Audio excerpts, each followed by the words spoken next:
Alright, look, listen. Anyways.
We're going deeper.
Oh.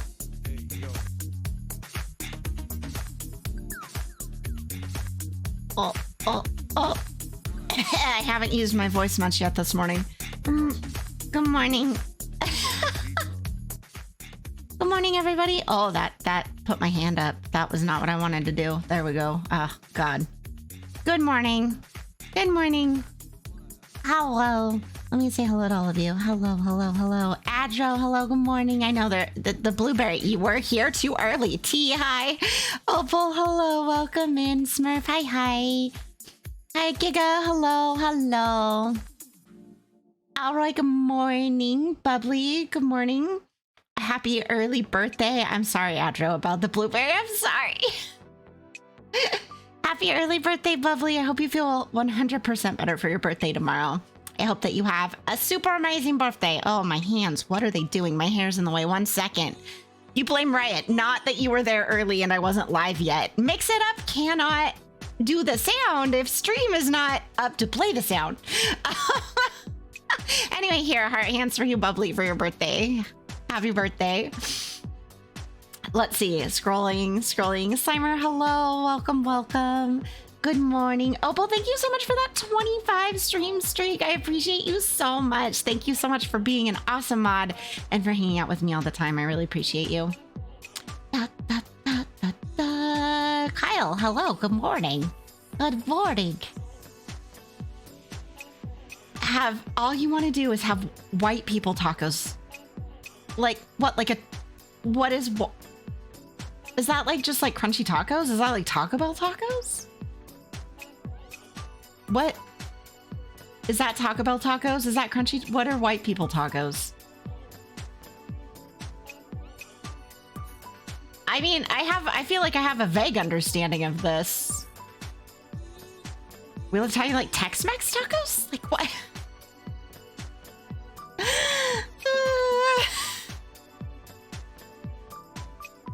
Homemade tacos with all the fixings. Isn't that what I said? Is that, I mean, it is like Taco Bell tacos. It's like crunchy tacos with like ground beef and taco seasoning and sour cream and cheese, and isn't that just tacos? To be fair, when I was, I'm fixing my mic. Oh, it's a meme. Okay, I see.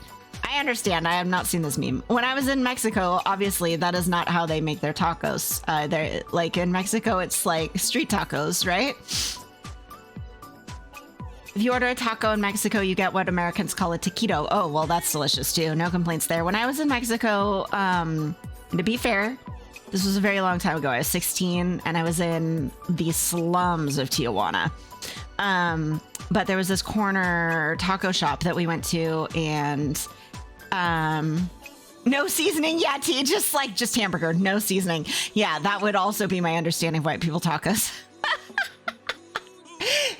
It would just be like seasoning and like canned corn, and that's it. Like just seasoning and canned corn and white rice, and crunchy taco shells. Yeah, that would be white people taco. I was there for a thing. We were building a school. Yeah, I was there for like would you call it like a charity event? Like, I guess I was there for a week. We were building a school. It rained the whole week. I ended up being inside and painting someone's church for most of it instead. Yeah, the memories are a bit distant, but I'll tell you this. The tacos were fucking amazing. They had like spit roasted meat in the corner of the taco shop that they would shave right onto the fresh tortillas. And it was banging. And it was the spiciest food that little 16-year-old me had ever eaten in her life. And I was like, give me more. Oh, that's really cool, Opal. I was only in Tijuana.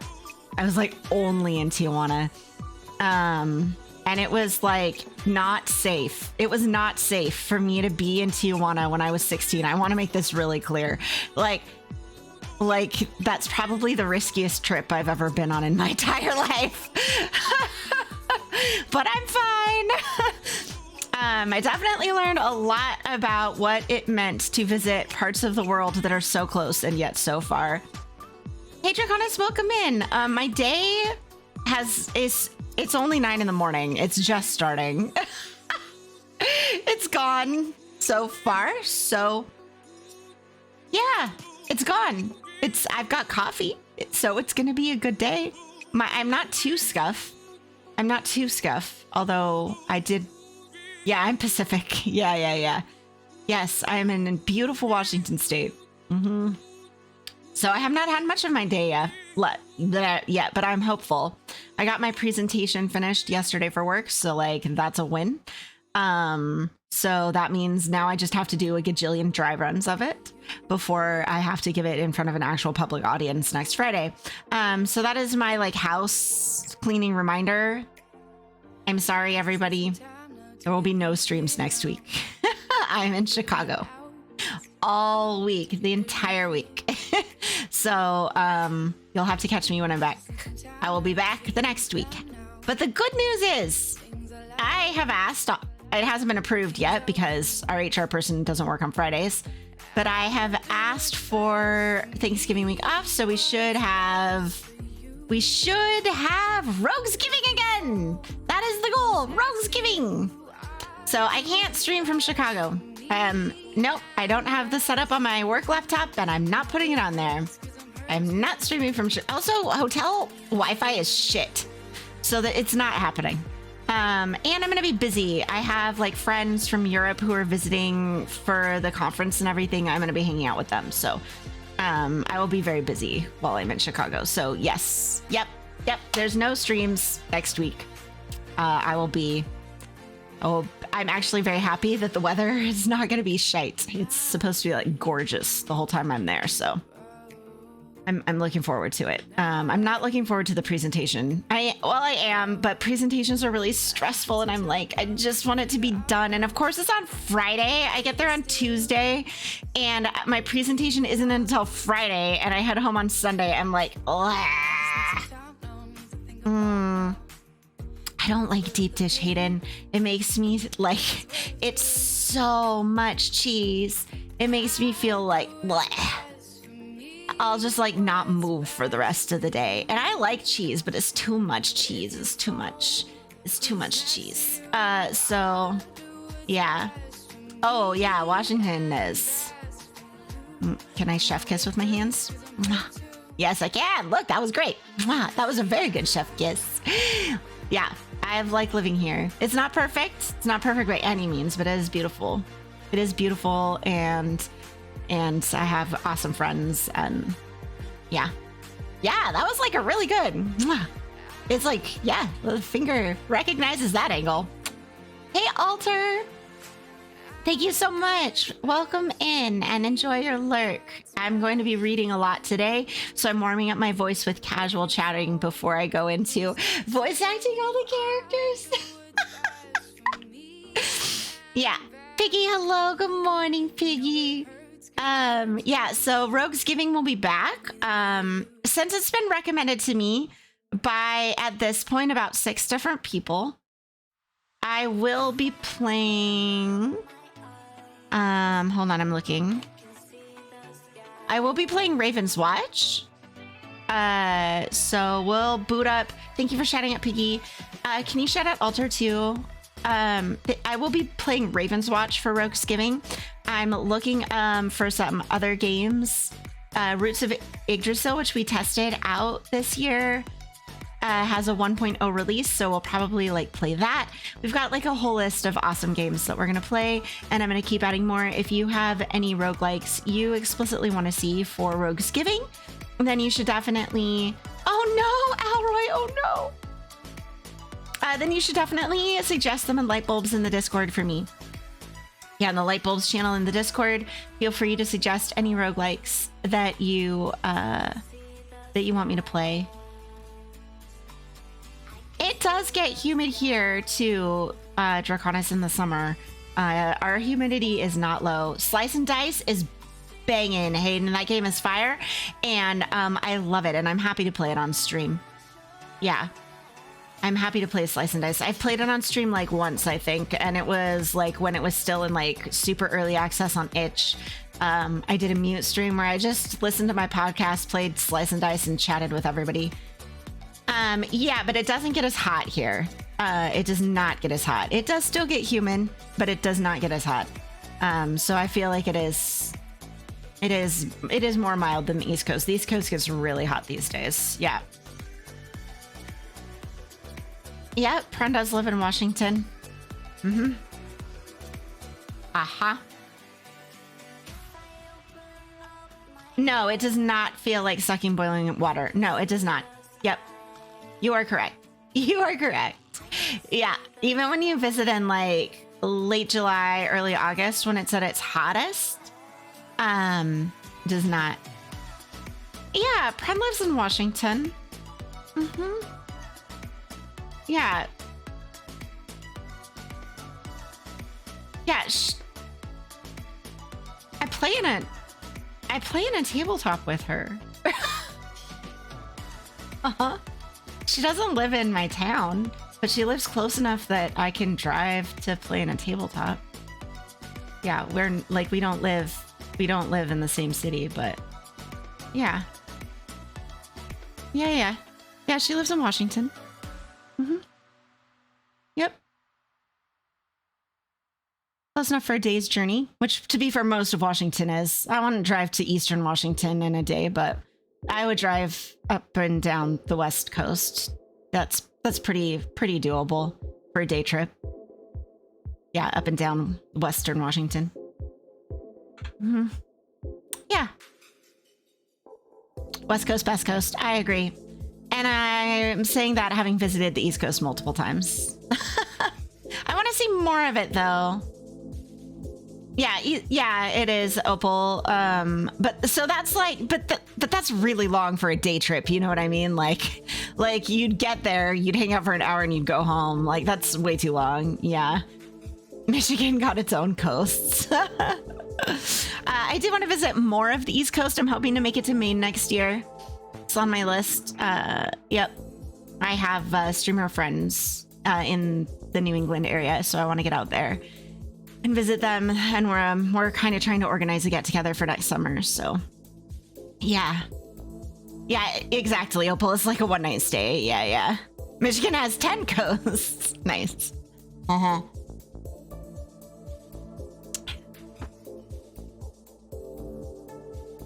Yes. Yeah, I agree, Slimer. It is cool when a viewer learns that a streamer they watch is in the same in the same state. Yeah. I sometimes feel a fair few of you are in PST. Like I know like Slimer and Alroy are both PST, Opal. But like a lot of people that I hang out with are in like very drastically different time zones. And of course it's simply that the West Coast doesn't have as many people. California might be the state with the highest population in the country, but it is also a gigantic state when you compare it to all of the much smaller, more compact states of the East Coast. So there's simply a lot more people on the East Coast, so therefore a lot more streamers over there. So... Oh, yeah, actually, I think the funniest things that... funniest thing that's happened for me on stream is I've definitely found out that there are people who live in my state who are streamers I know. Like, Zingy, who I hung out with last Saturday when we played Monster Hunter. Yeah, she lives in my state, close enough by far for a day trip, and we've been talking about meeting up. And then, west of the Cascades, yeah. And then, another person who I randomly raided once, who doesn't pop in all the time, but I do get to chat with her every once in a while. She actually lives in my city. She was talking about working at a mall and living in Washington, and the more she talked about it, the more I was like... And then she mentioned like a restaurant, and I was like, where the fuck? And I should say, it turns out she actually doesn't live in my town. She lives very close, but she works in my town. And I was like, oh, that's funny. We like random streamer that I rated once. We live like basically in the same city. That's funny. Okay, so yeah, the world's a big place and a small place, friends. It's big and small. Yep. Yeah, Speck and Limes used to live in the same city. Yeah. Well, I live in a pretty popular college town in the US. It is, yeah. Well, there's only so much I can do, Adro. Kyle streams with his real name, and he and his twin brother talk about the city that they live in. So, like, anyone who pops into Kyle streams is inevitably going to discover like roughly where I live. Not like specifically, I don't live directly in town or anything. Yeah, it's gonna happen. It's gonna, like it's fine. Everybody has different comfort levels for themselves. I've told him like I'm okay with that, but I wish they'd stop. And they don't do this anymore. I told them I wish they'd stop mentioning like the community, like the sub part of the town we live in. I'm like, can we not get quite that specific? And he was like, yeah, okay, that's fair, actually.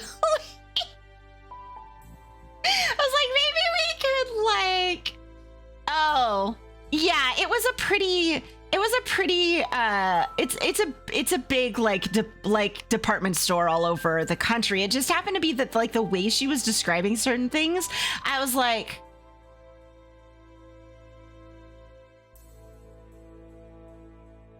that sounds like my mall.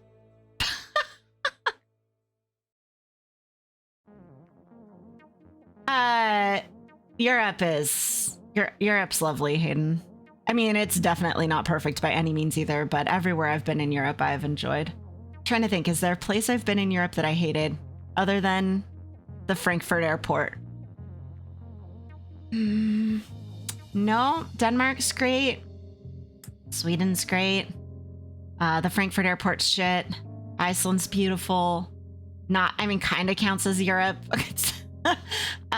Spain was amazing. Yeah.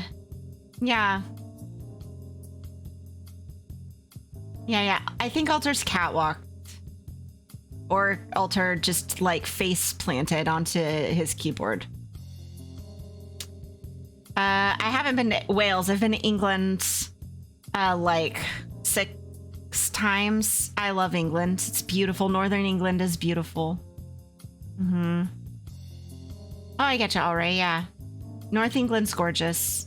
There was a face planted hotkeys. No, it's fine. I was like, is Alter okay? Normally, I just assume a pet walked over a keyboard. I hope you're okay, Alter. I hope your work's not killing you, whatever it is you're working on. I hope it's not real work. It's Saturday. I hope you have the day off. I want everybody to work normal days, or better yet, work like Whisper does. Work only 4 days a week. Work 4 days a week and only 8-hour days. 4 8-hour days. Bliss. A personal project. Oh, yeah. When those don't go right, you're like, right. Yeah, I feel you. Alter hasn't gotten a kitty yet. I didn't think so either. I was like, does Alter have a kitty? I was like, it must have been a faceplant. I would take 410s too, actually, for a 3rd day, but I don't. I do 4/8s. I've never been to Alaska. I've been to Hawaii. I've been to Mexico and Canada. I've been to Sweden, England, Iceland, Denmark, Spain. Yep. Yeah. You want to go to Alaska or Hawaii? I would like to visit Alaska. Parts of Alaska are very beautiful, but I don't like cold very much. I've been to Hawaii multiple times. Hawaii is gorgeous. Very, very beautiful. Yep.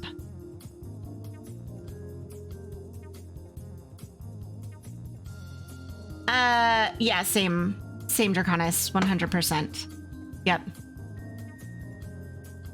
I do want to visit Alaska during the summer. 100%. Yeah. Okay, we've got ads running here in like 50 seconds. I'm just gonna figure out what we're running. In fact, we wanna... Okay, I know what we're running. All right, we're gonna run ads. Oh, yeah, the same as here, so... I mean, I was born in California. I've been to Ohio. I'm going to... no, I've been to Illinois. Have I been to Ohio?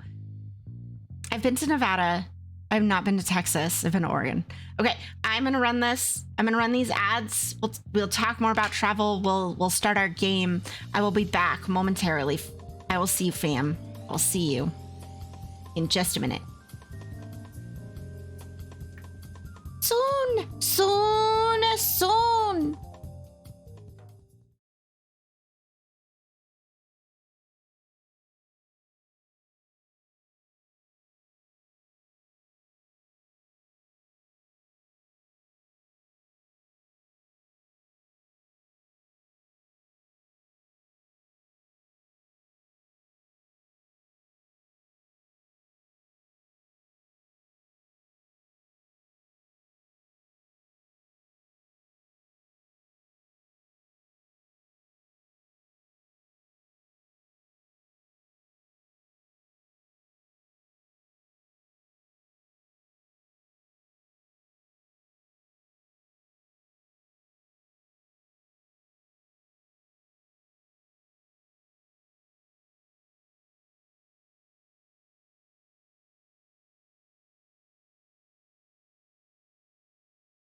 Oh, I'm here.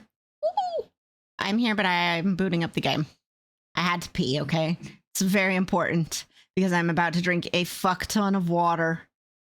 A ton of water. All right. We are booting the game up now. It's starting. It begins. I also want orange juice. That sounds great, but I have coffee. Water is nummy. Oh, I know. It's so good, Opal. I would love an MMD for the other one. But Lost in Paradise is great. All right, here we are. So we finished this, but we can't go anywhere else yet, I guess.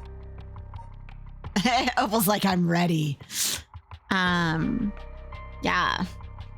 Let's see. Okay. Fancy sushi?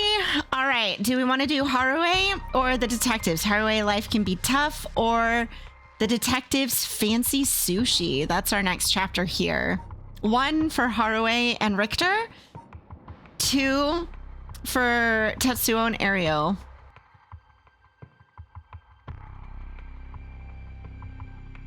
One for Harue and Richter, 2 for Tetsuo and Ario.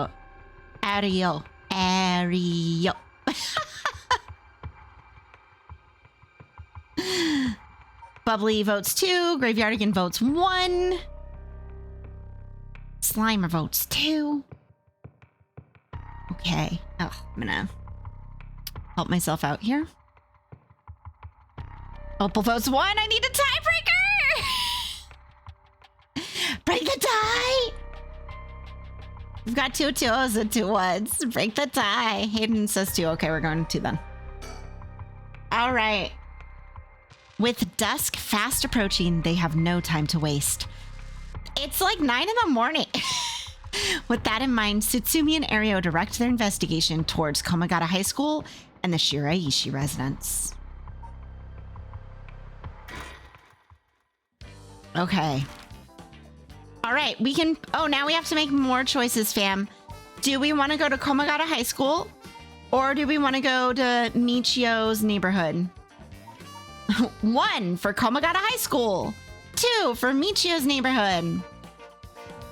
Because we like to say the word cock. That's why. You had your interview to change... Okay, hold on. You had your interview to change your departments. It was just a formality. How many hours do you want, Kay? Well, we'll work on it and get back to you. Oh, well, I'm glad that went well. Congrats, Slimes. Like, I need another tiebreaker. Wait, did I have one up above? Oh, Bubbly voted 1. Okay, at the moment, we've got 3 1s and 2 2s. Okay. I hope you get the department change. What department are you moving into? Is that okay to ask? You can say I'm not answering. 3 for cock. Yes. All right, we're going to go to the high school because we've got quite a few for 1. Okay. Deli. Okay, yeah. I really hope that that works well. And I also hope that you like the deli. I have a bunch of friends who work in the deli. All right, 9 a.m. Komagata High. Here we are, Komagata High. Ario hasn't slept. What could go wrong? Had you at sushi? Well. Oh, it lets you avoid the holiday bakery rush. I assume the deli gets a rush too, though, right? Like of pre-made stuffing or whatever. There must be some of that. But I bet it's not as bad as the bakery. And it's different. Do you have a different manager if you swap? Okay. Classes are suspended for the day, so the students are just kind of wandering around aimlessly. Okay. Let's look around and see what we can see first, huh? The news of the dead teachers has also attracted a fair share of rubberneckers. Oh, hey, look. It's our 2 youngins right there. The atmosphere is kind of tense with this many cops around. Says the cop. Komagata High's gymnasium also serves as a polling place and an evacuation center. A lot of the buildings around here are still made of wood, but this place looks safe and sturdy. Okay. The gym. I Ideally, we could talk to someone who was involved in the incident. Easier said than done, though. It's 9 a.m, Graveyard again. So they showed up to school because they didn't know school was canceled. It was canceled because someone died here last night. So our students, our 2 kiddos over there, they stayed to talk to the other girl, remember? They saw Hitomi and they went to talk to her. And then I got raided like in the middle of them talking about abusive teachers and stuff. And I was like, amazing. Oh, speaking of, I still haven't made a command for it. Opal, can you put a content warning up for me and pin it, please? You're my hero.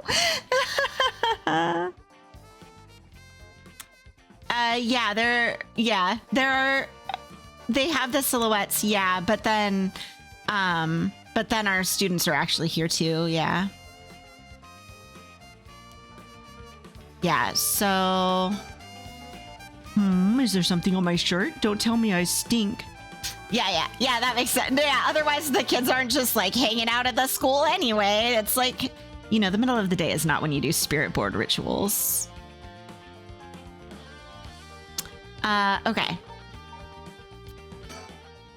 This place isn't only connected to the case because of the students were under Yoshimi's jurisdiction. It's also the site of the Fool's Procession and, of course, where that teacher was killed. Seems like a likely place to find some clues, don't you think? Okay. Well, okay, school gates. The school gate will stay locked while forensics inspects the scene of the incident. Oh, looks like they're still busy. Let's talk to the person in charge later. Okay. Female student. Yeah, we know. I'm looking at literally everything else before I talk to them, fam. Okay. Yoshimi also looked out for these students as a Sumida city officer. Juvenile delinquency has been a growing problem for years now. This school is no exception. Ah, okay. Juvenile. Yeah, she's screaming at the toilet. I know. You're all super surprised by this. The midpoint of the Showa era saw a marked increase in delinquency among young people. A wave of violent incidents targeting teachers as well as students and often involving weapons consumed the nation's middle and high schools. Bosozoku. Okay, so Bosozoku, I know about these. They're motorcycle gangs.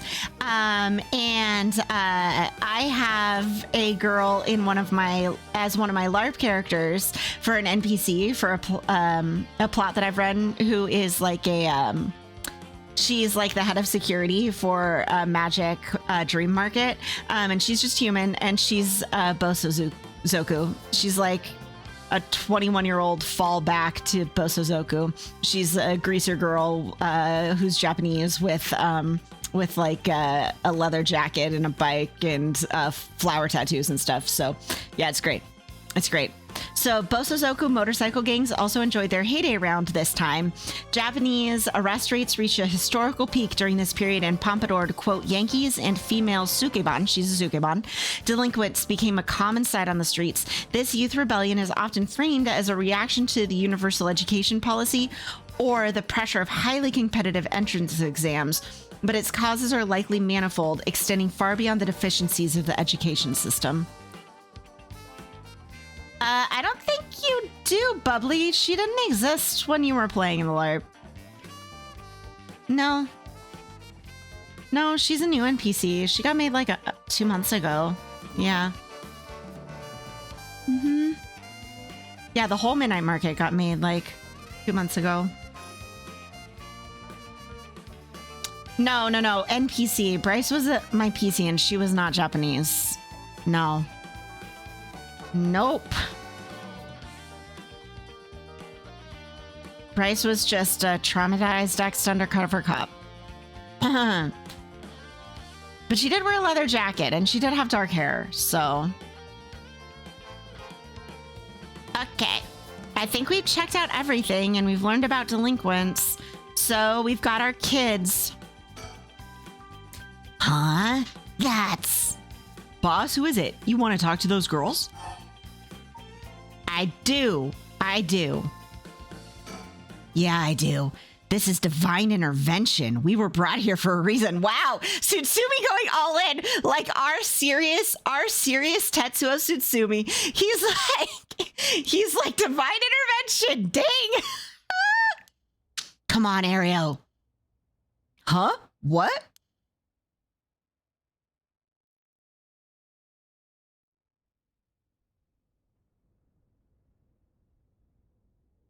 Hey, aren't you? You must be that high school skirting the child labor laws who I've heard so much about. That's amazing. I love Ariel. He's like, let me shoot this arrow right into your heart. Right into your heart. Oh, speaking of, so at LARP last night, Help me, please! Hey, good morning, Flutters. At LARP last night, my character, Michael, she was hanging out in the park with a bunch of other people. Yeah, Ario has no guile. And I'm there with two other people I know who are streamers who also play in the LARP. And none of our characters are content creators. My character's an ex-trucker, right? And one of the other characters there, she's talking about how the Ghost Hunter character could, like, we're talking about how the Ghost Hunter character could do that for content creation, could do like a podcast on ghost hunting or like live stream ghost hunting or something. And she makes this comment about how she doesn't understand how so much how people would put in so much effort for nothing in return, and and all of us out of character, we just turned and look at her and we're like, way to like shoot us right in the soul. You're only talking to like 3 content creators who are sitting in the same room as you. Like, damn, you just like roasted us all in one single comment. Like, God. It was amazing. We were like, we should just leave. Go home. It was super good. I think she knows probably that we're content. She probably does, but I'm not sure if it had occurred to her. But it was super funny. It was like really funny. We were like crushed, cooked, roasted. Damn. Yeah. Yep.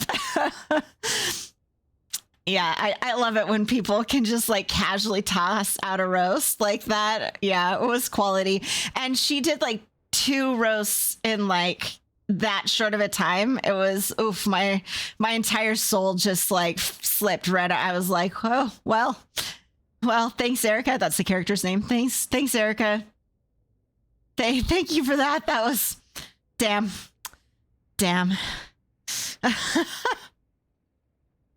All right. Back to our child labor laws. Exactly, Bubbly, exactly.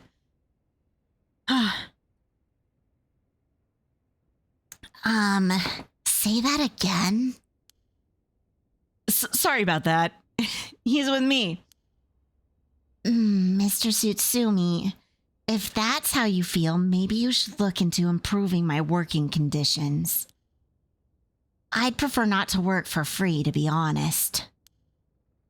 Don't you worry about that. If you help us out, you can have whatever you want. Boss's treat. Wait. Really? Thank you so much. I've always wanted to go to this fancy sushi place. Oh yeah, like one of those places in Ginza? I've never been. Let's go. Hey, Leon. We got ourselves a deal, right, boss? The girls are at our service. Wait, what am I? Why I'm clicking auto? Hold on now, suit. I can't go back. Damn it! This is what happens when the mouse is behind Riot. Vash, welcome in. I'm stretching, Leon, right now. I'm stretching. Oh my goodness. Oh, I needed that. My hamstrings. Oh, my hamstrings. Okay. Hold on, something fancy sushi something. I've never even gone to one myself or something. Okay. Looking forward to it, boss. Wait, since when were you included? Okay, so wearing the hooves for a LARP kills my feet. I put them on last night and had like 4 Charlie horses. I had to take them off, stretch, and then put them back on. Yeah, because it's like wearing like platformed high heels, right? Yeah. You guys are funny. You should do stand up. They should do stand up. Okay. Forensics is still investigating the area. I didn't really want to bring these kids to a place like this, but there were too many onlookers outside for us to speak comfortably. Besides, it would be good to have Mia look around the scene too. Oh, I think we actually forwarded Yako's story by having them stay at the school because then the detectives ran into them. Because we got to choose, right? At the end of the last chapter. Hooves, yeah, and I took them off at the end of the night. And Wiffle was like, feet for feet? And then I like tucked my feet back and it was funny. So we're good. I think if we'd had the kids move at the end of the last chapter, they wouldn't have been here when the cops arrived. But because I chose to have them at the school, they were here. So this was very lucky. Yes, divine intervention indeed. Oh, I can zoom. Okay, surroundings. Oh, we can investigate the scene from here. What's that rope all about? It indicates where Jonoichi's body was found. They've moved his body, but this way we still have an idea of how it was found. Yikes, that's a little gross. You can even see how his arms and legs are all... Ugh. Bash, thank you so much for that 7-stream streak. I appreciate you. Thanks for hanging out with me. Cool it, Ario. You're scaring her. This kind of stuff is a little much for a kid. Hey, I'm pretty sure she only asked because you were staring at it so intently. All right, that's enough. Hey, really cool. That cat is so cute. Mia, what do you think?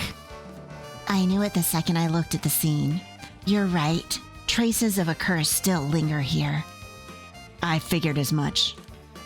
Does that mean that Jonoichi was killed by one of the curses of the 7 mysteries? Yes, a strong curse like that always leaves behind a trace. Okay, can we still investigate it? Yes. Wow, Mio, you're so calm. Are you used to this kind of thing? I wouldn't say I'm used to it. It just comes with experience, I guess. No, I've heard some stories about you. Didn't you investigate a gruesome scene where someone had been killed by a paranormal attack without even breaking a sweat? Stop it, Mr. Tsutsumi. She's going to get the wrong idea. Whoa, that's amazing! Mio, you're a professional! You think? Totally! You're cool, even in the face of death. That's awesome! When you put it like that, I'm not sure how awesome it is. So, a curse was used here, which means the curse bearer must have been on the scene too. How? Can we keep clicking it? Oh no, okay, we can't. We need to come back to it after we've talked or... It's usually easier to let Ario do the talking when it comes to young people, but... Oh, we only have a day. It'll be quicker if I take the reins this time. But he did manage to win them over with the promise of food. Like they're puppies? Like, let's see how this plays out. This is one hell of a coincidence, huh? That this random girl you know is already involved in the case. God. Oh, they actually checkmarked me talking to Ario. Okay. I'm also food motivated, Limes. Maybe we're all puppies. Sushi, huh? Well, if that'll solve the case, it's a small price to pay. I'll just expense it to paranormal affairs later. I too am sushi motivated. Right, Graveyardigan? Right? Yes. I do love that the girls had the cutest, I want sushi face. Like that they had this oishi, delicious look, right, on their faces. Okay, I just want to make sure, I can't investigate another building or the police officers. The scene of the crime, yeah, I need to come back to that. Yeah, okay. Mio Kurosuzu. She's like a disciple of the paranormal affairs chief. I've heard that she helps out with investigations free of charge under the guise of training. Although she's my old boss's protege, she helped me out plenty while I was in paranormal affairs. She may look meek, but she's got strong spirit sense, sharp instincts, and courage, plus quite the brain to back it all up. Yeah, Mio's my hero. Mio's best girl. That said, I can't help but think there's some kind of darkness following her around. Wait, we're not done looking at her yet? Okay. So this is Yako Sakazaki. She was with Miyo. Could she be a friend? Did Miyo finally make a friend? If she did, it would do this old man's heart good. But I better not say that out loud. Don't want to make her look bad. She's certainly well versed in the paranormal. I just can't get over the darkness. I think they're friends. Like, I'm pretty sure at this point we can say they're friends. Like, Miyo is helping Yako, but I think they're friends. Huh? You want to talk to me? You'd probably be better asking Miyo. So, how much have you been able to figure out? Well, I know what happened around midnight last night. Someone invoked the Feast of Shadows, which boosts this power of curses, then brought forth the 7 mysteries of Honjo. That allows even those who do not have the power to cast curses to gather soul dregs for the rite of resurrection. At least, that's my hypothesis. Sounds about right so far. As I'm sure you know, there are actually 9 mysteries, not 7. When the Feast of Shadows was cast, the curse stones appeared before those who wanted the rite at the locales of the 7 mysteries. We've managed to gather 3 curse stones so far, including the one I got first, the Evergreen Beach. You got 3 already? Wow. We have the curse stone of the Fool's Procession. Well, Yako, the girl standing behind me, does. That's me, Yako, the girl standing behind Miyo. She does? Is she all right? We could take it off your hands. Well, the Feast of Shadows has no effect during the day. And there's still something I want to figure out. All right. I'll leave the Fool's Procession with you two then. Damn, he really trusts Miyo. Like he really trusts her. That's awesome. I think that means Miyo is truly like top tier for this game. He is good to go. And to be fair, I also clearly really love Miyo, so yeah. They did a really good job making all the characters for this, in my opinion. Okay. We've talked to Yako. Oh, she's still gonna say, okay. Thank you. Please keep collecting the other curse stones. I'll be looking for a way to stop the Feast of Shadows. Okay, got it. That should make things go more smoothly. What about the other curse bearers? Have you run into any of them? Well, last night at school. You were here last night. Yes. You see. Huh. You two were using a spirit board? That's so cool! So that's when you ran into the curse echo. I'm glad you survived the encounter. Somehow, we managed to get away without accidentally setting it off. The curse echo we saw took the shape of a woman, missing an arm and a leg. What? A woman missing an arm and a leg? That is the one-sided read. The one-sided read? This is bad. Huh? What's so bad about that one? You idiot, think! The curse bearer of the one-sided read is... Fumichika Nejima. Fumichika Nejima! He admitted it himself. That's his curse. Oh, that's right. Wait, but if that's the case... Nejima might have been here last night. What? I mean, it's possible he was lying to us, but... What? Who's Nejima? No clue. The kids are like, what? Mia's like, the adults are freaking out. They are freaking the fuck out. They are done. They're freaking the fuck out. Oh, I was so embroiled in this. Floods, if you're not lurking, I'm not going to pull you out of lurk. But is your power back? Are you all right? If you are lurking, ignore me. Even in glass, Mudang looks moist. Mudang is always moist. Mudang is always moist. Yeah. Okay. Yep.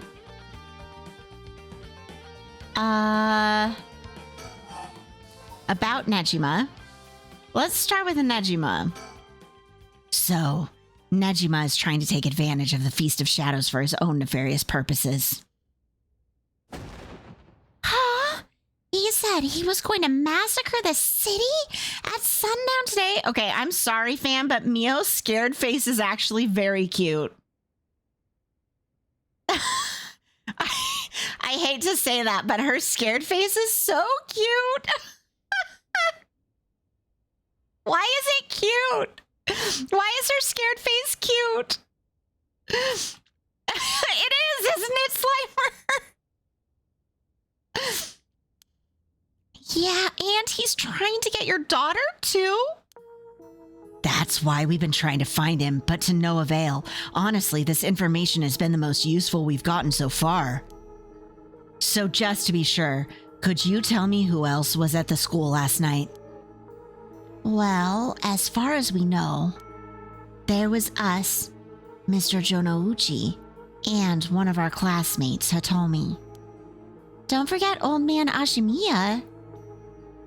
Wait, Hitomi? Do you mean Hitomi Okuda, second year student? Well, yes. Why? Boss! So she was here last night. Huh? I saw Hitomi earlier, though, and she didn't seem like a curse bearer to me. You did? Did you talk to her? Yes. Would you mind if we asked you a few questions about that? Hitomi said she didn't want to talk to the police because she was afraid she'd become a suspect. So I can't tell you anything unless you swear you won't drag her into this. Ah, I see. Don't worry, this is about a different matter. A different matter? You mean about that police officer, Mr. Yoshimi? You know about that? Did Hitomi say something about him? Yes, she did. Actually... Oh, now we're gonna have more things to talk to Mio about. Okay, so we can now. Yeah, see, we've added like to the list. This is like the longest thing to ask her about. We can ask about Fumichi and Nejima, or about Hitomi, or about the mastermind behind the Feast of Shadows. That's a little fucking long. Okay, let's swap to Hitomi. Hitomi did say that Mr. Yoshimi entrusted her with something. He did? What was it? Yoshimi gave her a talisman. Yes, apparently he also asked her to look for another one just like it. One that Michiyo had. What kind of talismans could they be? Boss? Doesn't ring a bell. But if Yoshimi was talking about him with his dying breath, they must have been pretty important. Did they find a talisman on Michiyo where her body was found? I'll check. But if they did, Yoshimi would have had plenty of time to retrieve it before he died. Right. Would you consider giving us Hitomi's contact information? I'd like to talk to her about this talisman. I'm not sure. She never opened up to anyone except Mr. Yoshimi. I'm no good, huh? I was friends with Yoshimi, though. You don't seem like too bad of a guy. Not all that scary for a cop. But I doubt that'll be enough for her. She really doesn't want to end up becoming a suspect. To be honest, she was even a bit wary of us. Well then. Do you think she talked to Yoshimi's fiancé? Haven't they met before? Oh, they have. She told us about that. Yes, she might be willing to talk to her. All right. Then we better find her fast. You have been able to reach her? That's a little worrying. I like this scene is pulling a lot of strings together. Like, yeah, this is good. This is a good scene. We did good with our planning. Thanks, fam. You picked the high school. You brought us to this place. You did great. This is you.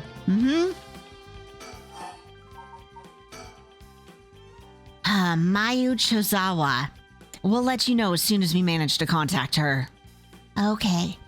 I'd be willing to give Hitomi's contact information to her. Oh, right. One more thing. Hitomi told me that Mr. Yoshimi gave her instructions in the event something happened to him. He told her to give the talisman to Mr. Nakagoshi from the police headquarters. What? So it was not a Nakagoshi case? Why would Yoshimi tell her that? Could you check on that? I will, but... well, I don't know if they'll pick up when I call. Is he with the Paranormal Affairs Bureau? Well, yes. Nakagoshi's the chief, but he's almost never in, so I don't really know the guy. To be honest, I'm not even sure if he exists or if he's just his figurehead. I've never spoken to him myself. Have a good one, Draconis. I hope you have a lovely day. All of Paranormal Affairs cases are referred to as Nakagoshi cases. Jeez, what's up with that? Okay, but then don't you think Mio would know that? Doesn't Mio work directly for the head of Paranormal Affairs? Like, she's his protege, right? So I assume that she would know. Yeah. This is me and my string. That amulet Hitomi was looking for may have been the missing puzzle piece to this mystery. Okay. I think that's probably all we can ask about Hitomi until we do another one. If we're talking about people who were at school last night, there was one more person, though I'm not too clear on the details. There was Araishi, but we've already got his curse stone, so I guess that's not important. There was someone else? Apparently, Hitomi actually saw Mr. Jonoichi getting cursed and killed last night. What? Talk about some vital information. What she said happened was... Scene swipe! Michiyo was the one who killed Mr. Jonoichi. Are you sure it was really Michiyo that she saw? Well, that's what she told me. I wasn't there. That must mean there was another curse bearer here last night. Sarah, thank you so much for the 14 heckin' months. Please enjoy. Oh, hold on. I can give you bonus here. There. Please enjoy the heart hands, the fluffy streams, and the squishy emotes, and all my love just for you. I hope you're having a good Saturday.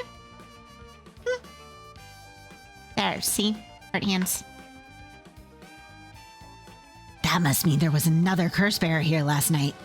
Jonoichi was killed by a curse, so someone had to have been here, whether it was Michiyo or not.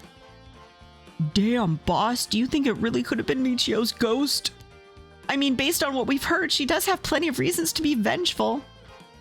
I'm so glad, Sarah, the power is back. Yeah, I was asking Floods if it was back earlier, so I'm hoping if it's back for you, that means it's back for Floods too. He did pop in just to say hi.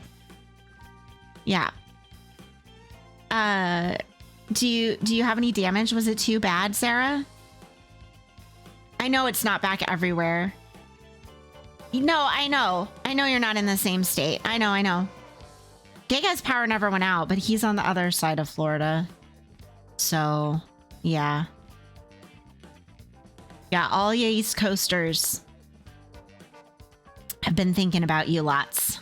Been hoping you're well and that you're safe and You had a tree fall. Oh God, no, that happens here and we don't even have hurricanes. Yeah, we definitely get some bad windstorms. It's just because we have a significant amount of trees. A lot of trees. I have, I've talked about this before, but I have a postage stamp sized property. I have like no yard. I have like nothing, and I have 27 trees. Mm-hmm. Yep. 27. It's a lot of trees. It's a lot of trees for like a rinky dink, like I have a driveway and a house and like the tiniest of yards, and I have 27 trees. They're all pretty small. You're on the southeastern side, so unless the eye actually hits you, don't worry. Yeah, a driveway, a house, and 27 trees. Yeah. No, I do. My house is surrounded by trees. Yep. When I say I live in the middle of the woods, I'm not kidding. I do live in a neighborhood. Like, I also have a neighbor who's like 12 feet away from my office. I can see into their windows if the curtains aren't closed. But I also have 27 trees on my tiny property. So, yeah. Yeah. I'm sorry to hear that, Sarah. The tree didn't fall like on anything, I hope. Like nothing super serious. Not on the house, not on a car, nothing like that. I'm hoping it's okay. Oh, that's sad, Giga. Bummer. I don't have any fruit trees, but I'm happy about that. I have like, it's all cedar. We have like one maple in the front. Yeah, I think cedar and pine and one maple. So that means in summer, you open the window and it smells amazing. Because the sun, it fell on your left side of what, Zara? It's fine. It's in the woods. Okay, cool. Good. I'm glad. Are you going to have to break it down? Firewood.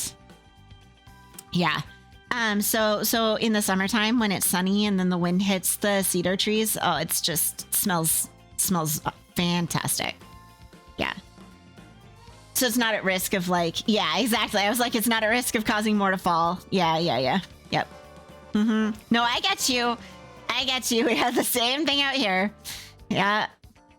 I'm sure the main assessment they thought when they looked at our house, when they did the insurance, they were like, yes, definitely tree potential. But all of them are pretty stable. I'm not super worried about it. There's one big ass trunk in our backyard that was cut down. So, well, you don't want to get your chainsaw out and be super rustic? What's wrong with that? It's fine. It's a lot of work is what it is. It's a lot of fucking work. Yeah. My parents have done that a few times and it is a lot of work. Nerp. And I don't mean they've like cut trees down. They've always had a professional cut trees down when they need them, but they have like sawed fallen trees. Yeah. There's a tree that was as long as it's not leaning towards your house, it's probably okay. Yeah. I don't know how tall they get out there either, but ours are like super tall, right? Because pine and cedar get like really tall, so it's a fine towards. Oh no. Oh no, Zara. No. You might have to take care of that one. All right. I mean, based on what we've heard, she does have plenty of reasons to be vengeful. Calm down. Just because the paranormal exists doesn't mean just anything is possible. It's still possible that Najima was behind Jonouchi's death. But what about Hitomi's story?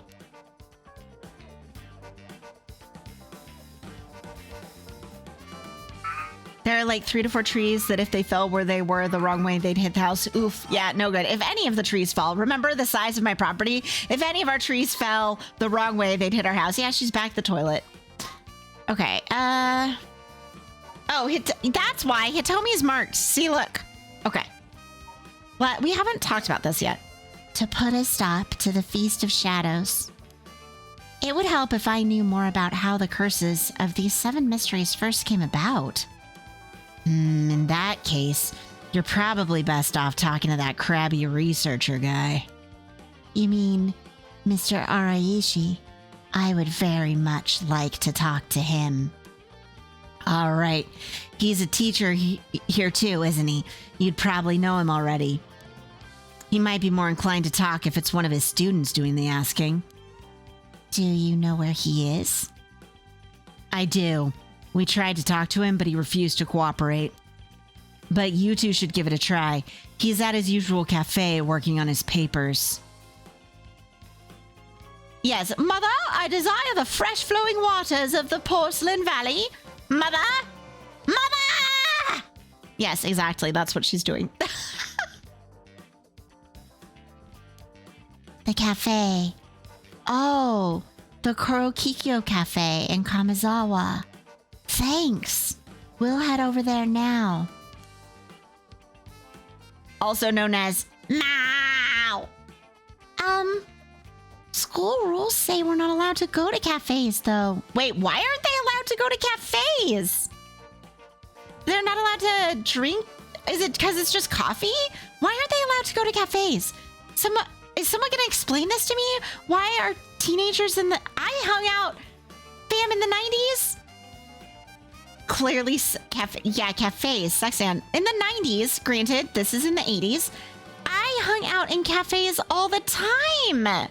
There was this amazing cafe in my little town with all of this like retro like decorations. They served paninis and like coffee and like Italian sodas. We would go get Italian sodas. Yeah, Yako's changed into civilian clothes. Yeah, it might depend on the kind of cafe. Yeah, I'm curious. Look, I get why teenagers shouldn't be drinking caffeine. That's fine, right? But like, I went to tons of cafes. Hanging out at cafes in the 90s was one of my favorite things. I don't understand.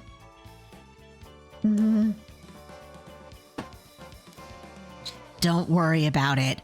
I'll allow it.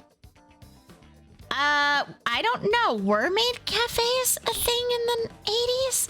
I feel like that probably wasn't as much of a thing yet. Someone look up for me when maid cafes start. Susumi's like, I've got you.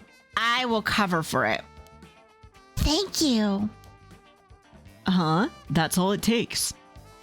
Yeah, if he's like, as police officers, we explicitly asked these students to assist us on our case and told them we can go to the cafe. Like, what's the school gonna say? They're gonna be like, okay. There must be a mastermind behind everything. Someone who orchestrated all this for a reason. Yeah, I also like that Tsutsumi respects the teenage girl and her abilities. Like, he's treating her entirely as an equal.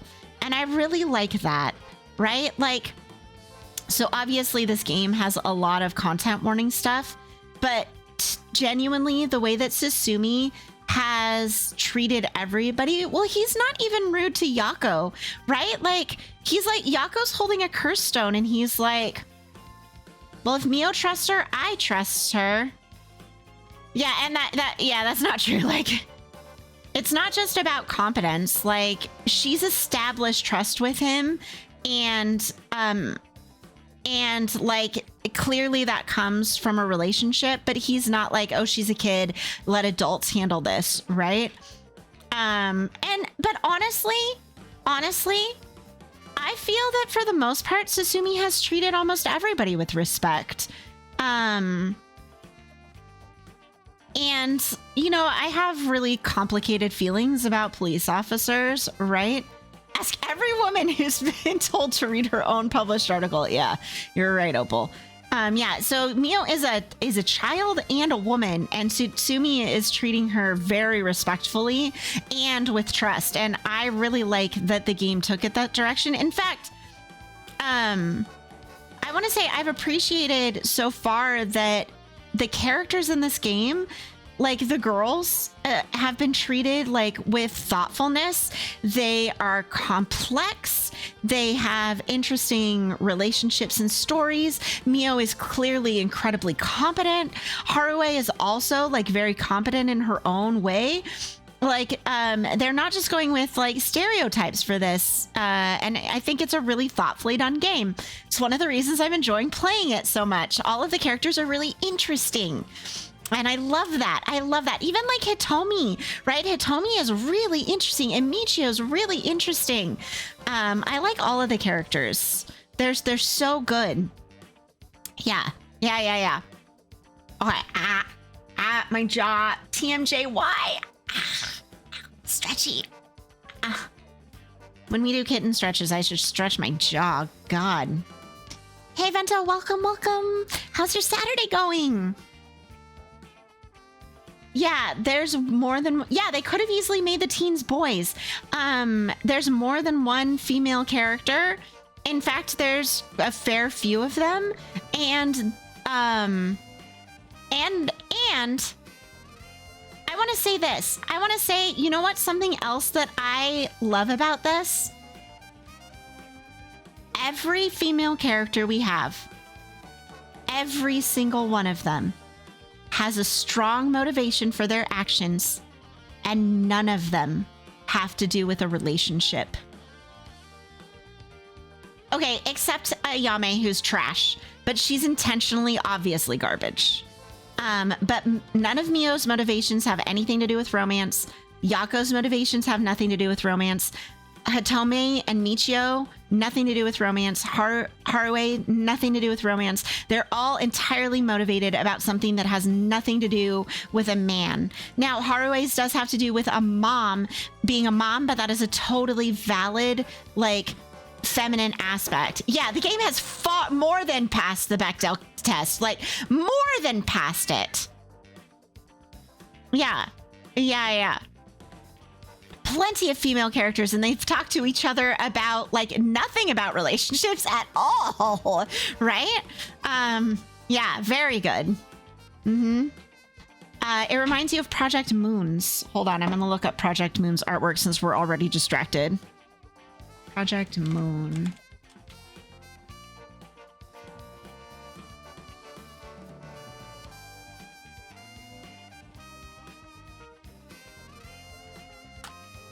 Library of Ruina. I am looking it up.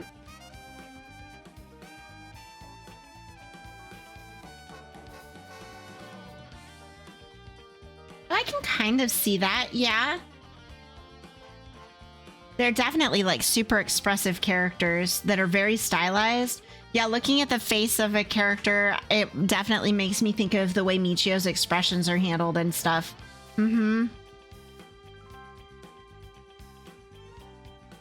Yeah, so Harue has mentioned...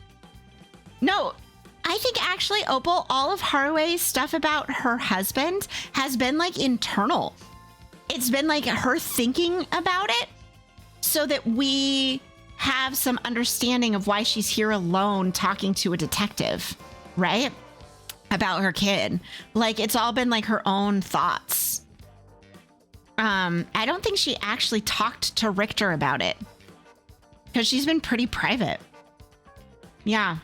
And we know that Ayame... Well, we know that Ayame has talked about... What's his butt? Yutaro. And that Yutaro... Oh, mentioned us, yes. Ayame has talked about Yutaro, who is technically her boyfriend, except she's just called him just her friend every time, which is garbage, right? Like, she is just treating people like garbage. So... She doesn't count. She's just garbage, and intentionally so. She was intentionally written to be garbage, so that's fine. I don't mind that. Just like Nejima, intentionally written to be garbage, right? Like, that's okay. It's okay to have garbage characters. You need to have villains, right? Yeah, I'm curious about the Library of Ruina. Is that a visual novel? I'm clicking the button. Oh, it's a strategy card game. This looks interesting. You know what? I'm just gonna wishlist it so I don't forget it later. But, okay. Back to the game. Here we go.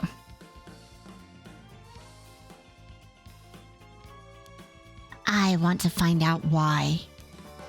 Oh, yeah. Michiyo, I love you.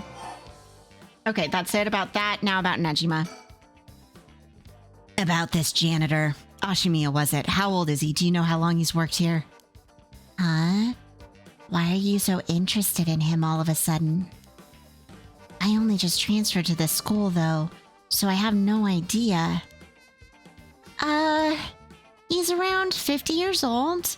He came to our school about half a year ago. No one knows what he did before, so there are all kinds of rumors about him. I see. Thanks. I think I'm starting to get a better picture of all this. Listen up. It's not uncommon for former prisoners to find work under an alias after their release. That notoriety attached to their former name can get in the way of proper rehabilitation, you see. What are you? No way! Ario, have the officers apprehend the janitor. He worked the night shift, so he might still be in the overnight room. Yes, right away.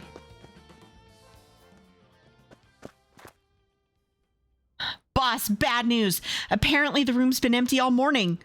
Sounds like they've been looking to question Ashimiya too, but couldn't find him anywhere. No. That all but confirms it. Just one more thing to check. Are there any photos of this Ashimiya?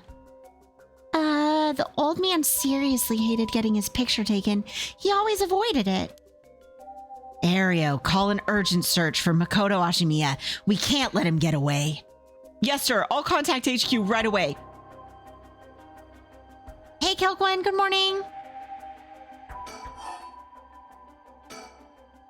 Oh my, I didn't expect this at all. Yeah, how could that old man have been some horrible criminal mastermind? I can't believe it. And a curse bearer on top of that?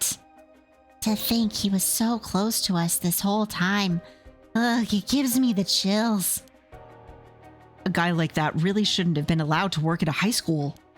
Let's hope it isn't already too late. See, at least Ario was thinking what I was thinking. While we don't know if he could be the mastermind behind the Feast of Shadows, Opal. We don't know yet. So I agree that I think it's a bit premature. Yes, I agree that it's premature. Oh, I may have shown Ashimiya my curse stone last night. What? I don't like this one bit. Najima did say he wasn't specifically targeting curse bearers, but he has a history of murdering high school girls. I'm glad nothing happened to you. Oh, you mostly meant in relation to the... Yeah, I understand.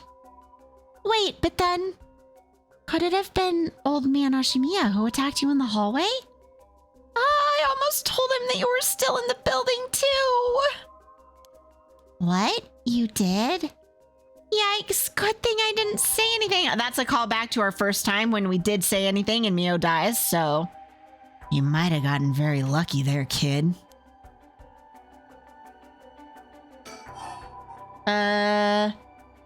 Alright, we've got like 4 minutes to add, so... This is too much. I hope they find him soon. Come on, long arm of the law. Help us. Yeah, it sounds like it is the janitor. Alright. Was that thing you mentioned about... What was that thing you mentioned about Michiyo earlier? Something about a grudge? Did you know anything about her? What's your relation? I'm her friend. I was actually planning to resurrect her at first. Ah, I see. We gained a lot of information from you two. It's only fair we share as well. Tell her, Ario. See, Graveyardigan, I like it. Not only that, but they respect Yako too, right? Like all she has done is said that she has a curse stone and that she's told them a few things and said Michiyo's her friend. And Tsutsumi's like, well, it's only fair then, right? He's good. He's a keeper. We can keep him. Yeah. Oh, and she survived. Yeah. Yep. Yeah. All right. Keep in mind that this is just a theory, though. Okay. After re-examining the crime scene, Yoshimi concluded that Michiyo's death wasn't a suicide, but a vehicular collision. Wait, what? An accident? Yeah, she's definitely a quick learner. No, I think Yako's cool. Yako, I mean, everything they describe about Yako in her bio, too, she's cool. Being hit by a speeding truck or van would have resulted in similar injuries.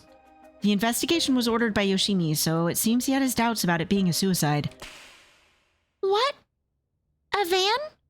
Speeding? Hold up. You know what? We're gonna pause it here for ads. We're gonna pause it for ads. Okay? We're gonna pause it. We're gonna wait here, because we've only got so much time. All right, everybody. Enjoy the ads. We'll be back. I need a drink. Perfect pause point! I'll be back!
Smurf, thank you so much for that 50 stream streak. Holy hell. I hope you're having a super excellent Saturday, and thank you for hanging out with me. Oh, that's so nice. You're all so great. I appreciate all of you. I appreciate my lurkers. I appreciate my chatters. You're all wonderful. I want to remind you all, lurking really, really matters, fam. So I really do appreciate every one of you who hangs out and just like chills with me and lurks. It is actually super important. Yeah, for lots of things. So thank you. Enjoy your lurk, Vash. Good luck with the kids' soccer game. I hope they win, but I hope they have fun most of all. Okay, I have to like settle my head here and then we'll... Yeah, good luck to Muffet. Okay. Ready to go. All right. Yako, what's wrong? Are you okay?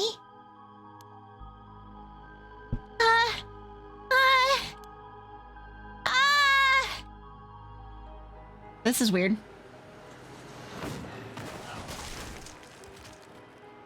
What the fuck is going on? A van. There's a young man in the driver's seat. A woman? Wow, that went too fast. Did I hit the button on accident? Yako. Huh? Yes? Wait. Was I? Are you back now? How do you feel? You're covered in sweat. Yeah. I'm okay. I think. Sorry. I went a little crazy there. No problem. As long as you're okay. That was quite the surprise, though. I think Yako is sensitive. Mio's mentioned that she could be a couple times, but I think she is. Yoshimi talked to you about Michiyo, didn't he? Well, he didn't give me any specifics if you're wondering about that. So I don't know what was truly on Michio's mind either. Right. Do you have any idea why Jonouchi was so scared of Michiyo? Well, about that, I'm not sure exactly how to put this, but... I see. Well, I half expected it to be something like that. Thanks for telling me. Okay, so, fam, unrelated to this. After stream on Thursday, I decided I was going to do art, and often when I do art, I sit in the living room and like I put on a like crime show, right? Like I'll stick something on Netflix that's true crime or something like that because I like to listen to it while I'm doing art, you know? And it's nice to have like something visual on the TV for me to look up at rather than just a podcast. It helps me get away from my desk. So I was watching this show about on Netflix about a woman who was looking for her adopted daughter, or her daughter who she had adopted out when she was 16. Like 21 years later, she had gotten a letter, and she had thought that her daughter finally wanted to like meet her birth mom, right? Because her mom had convinced her to adopt out her child. She had like told her she couldn't support her and everything, and it was pretty sad. And she was like, oh, my daughter finally wants to meet me, only to discover that what they actually wanted was DNA because they were trying to compare it to a body that they had found. And she was like, excuse me, what? And so she ends up getting really involved. They find out that it's not her daughter that they had found. And the whole documentary is about trying to find her missing daughter, right? That she's the birth mom of, right? And yeah, and so it's this whole documentary about her pursuing this case, finding out that her daughter went missing at 14. And this is a content warning directly related to abuse. So I'm not going to spoiler the show for you for any of you who want to watch the documentary because it was actually really interesting and really fucked up, just so we're clear. But one of the things that they talked about, just to like give some additional context, is this happened back in the 80s. And so she had reported that her father had been molesting her, and she told the school this, okay? And this is in like a small town in Michigan. She told the school, her friends like helped her. They took her to the school and told her. And you know what they did back then, fam? Do you know what they did when a child accused someone of assaulting them? They would bring your parents into the school and have you say the same thing in front of them.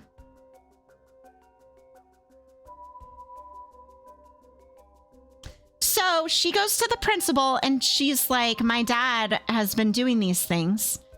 And they're like, we're going to call your parents, so you need to tell us in front of your dad. Yep. Yep. And then you wonder why kids don't talk about this, right? You wonder because why they don't trust adults. Uh-huh. Yep. That's literally what they did, Alter. Yeah, and so of course the minute that her abusive father was in the room, she rolled it all back, right? Because of course she did. She needed to protect her fucking self, right? And I was like, what the fuck? What the fuck? I want to kill all these people. What the fuck? This poor child. Oh my God. Yeah, it was just, I was like so enraged. I was so enraged. But thinking about like what Michiyo went through and why, like her family situation at home, we know isn't good with her stepdad, right? And then this teacher is abusing her, you know, like, and then you wonder like why she didn't tell anybody, right? Because she was being blackmailed by this teacher. And then I watched that documentary and I was like, the things they're talking about in this game for all of the curses and everything in it are so sadly real. Like these things really happen and it is so sad. These children deserve so much better than this. God, it makes me so upset. Yeah. The documentary is really cool. You should watch it. You'll be sad about all of those parts. But they do find out what happened to her in the end. So it doesn't end with like, and we're still searching for her to this day, because sometimes that happens. Sometimes on missing persons, they do a documentary on it, but they've never found them, right? Sometimes they're like, and that's the end of the documentary. And you're like, well, that was interesting and very unsatisfying. But in this one, they do find out what happened to the girl. So you should watch it. It was fascinating and horrifying.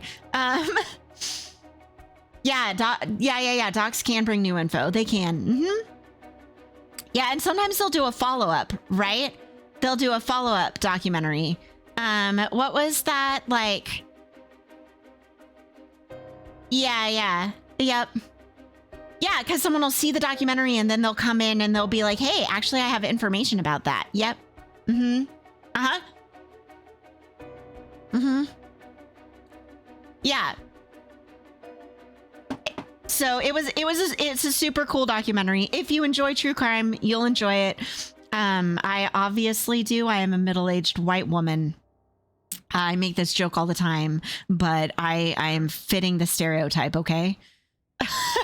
I don't care that I'm fitting the stereotype. I think it's perfectly acceptable to like what I like. I grew up on Matlock, Perry Mason, and Murder, She Wrote because that's what my mom liked, right? My mom liked Perry Mason, Matlock, Agatha Christie, Murder, She Wrote. That's what I grew up on. That's what we watched and read in my house. We went to the Agatha Christie plays when I was a kid, you know? Like, my mom liked murder mysteries. She loved to read them and she loved to watch them. And so I watched them, right? Like, and so of course I enjoy a mystery story now, right? Of course I do, because that's what I did with my mom. Yeah. My mom still loves murder mysteries. My mom watches NCIS and Law and Order and like Hawaii Five-0, right? Like my mom watches like so much like crime drama television, way more than I do. Yeah, she loves that shit. Oh yeah, my grandma loved Murder, She Wrote as well, Opal. Mm-hmm. Yeah. Yep. Oh, yeah, we watched Poirot. Yeah, yep, we definitely watched Poirot. Yeah, I loved the Murder on the Orient Express. So good. But the show was amazing. Yep, we watched tons of that too. Mm-hmm. Yeah, we didn't have cable until I I know it's not even a thing now. I don't have cable now, right? I just have streaming services. We didn't have cable until I was like 17. But then I remember being in college and living at home, and I would come home on my lunch breaks. And when I did, my mom would also come home on her lunch breaks from work, and Matlock was always playing. So I'd get to watch like 3/4 of an episode of Matlock, but I always had to drive back to work before the show ended, so I never got to see like what the end was because I had to go back. Yep. I'd be like making my sandwich with Matlock playing on the TV. Oh, Diagnosis Murder. Yep. Dick Van Dyke is something, but yeah, we watched Diagnosis Murder too.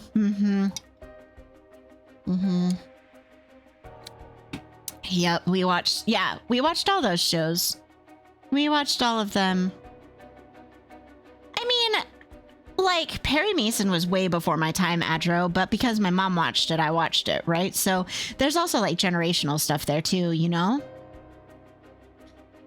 Yeah, okay, good. Yeah. It's like, that's fine. It's enjoyable. Matlock's hilarious. You watch it now and you're like, look at those hairstyles. Wow, that's amazing. Yeah. Yep. Yeah, but that's all the stuff I grew up on. Yeah. Murder mystery stories more than anything else was something our grandchildren will never believe that Dick Van Dyke was a real name. Yeah. Yep. I know. Yeah. But yeah, I love Diagnosis Murder. The newer one too that they've done. Yeah. No, it's not a bad show. Matlock is not my favorite murder mystery show, but it's not a bad show. And then of course when CSI came out when I was in college, like we watched the shit out of that, right? And we did watch some Law and Order because that came out in the 90s. Yeah. Yep. It was like even when I visit my parents' family time, yep, I watched lots of Bones. Family time was always like turning on murder mysteries and binging them. Like that's what we would do. And I don't watch a lot of TV now, but if I visit my parents now, you can bet there's some sort of murder mystery on because it's just what my mom loves. And I love it too, so I'm not really complaining it. I liked Elementary. Yeah. My mom also really liked Psych, which I enjoyed for the comedy aspect of it, so that was fun. Yep. Now I listen to like a lot of like true crime podcasts and stuff, like Small Town Murder. Okay. Sorry, it's hard to explain. That's awesome, Opal. Yeah. I didn't like some of the relationship drama that I felt kept rolling out in Bones, but I really liked the mystery side of it. Yeah, the mystery stories were definitely fun in Bones, so. It did get weird in the later seasons. The earlier seasons are way better. I wonder what he got his hands on to be able to blackmail her like that. Well, we have a pretty good idea. Okay. We can still talk to Yako. Michiyo, what happened? Is there anything else we can do here? Jonoichi was almost definitely killed. Oh, we finished looking at the crime scene, right? Killed by a curse. But I wonder about the exact cause of death. If the curse's origin and the cause of death are connected, it could give us another lead. Okay, great. They're pointing us back at the crime scene. Hey boss, forensics is calling. I'll go see what they have to say. Sure, thanks. Boss, they found this on the ground a short distance from the scene. What is that? A ribbon? Yeah, the kind you used to tie up your hair. What? I've seen that ribbon before. You have? Go on then. That's the ribbon that Michiyo always used to wear. Not a ribbon. Cash, my timing for this scene was perfect. I left the girls at the high school, and then everyone voted to have the detectives go to the high school, and it synced up like magic. What? Doesn't that mean Michiyo was here? Yeah, it's a plain white ribbon. I know, right? Like 50 girls probably wear those in their hair. It's fine. Are you sure? Definitely. I have the same one at home. We bought them together. That has to be hers. Then, did she come back to life somehow? Wait a second. Did someone already perform the rite of resurrection on Michiyo? Is that what's actually happened? Has someone actually performed the rite of resurrection already on Michiyo? That would be wild. Okay. I think that's my plain white ribbon. I think I dropped it. I know, Cash. Yeah, Cash, you've played this game all the way through, right? You beat the game. I know Zara has. Yeah. It's really fun. I asked Zara this question too. And he was hedgy. So I'm going to ask you, and maybe you'll be hedgy too. Will I be satisfied with the ending? It doesn't have to be a good ending. It could be a bad ending. But will I feel satisfied with the way the story ends? But how? The rite of resurrection, fam. We've been talking about it the whole game. How else would someone come back to... You know what? It's fine.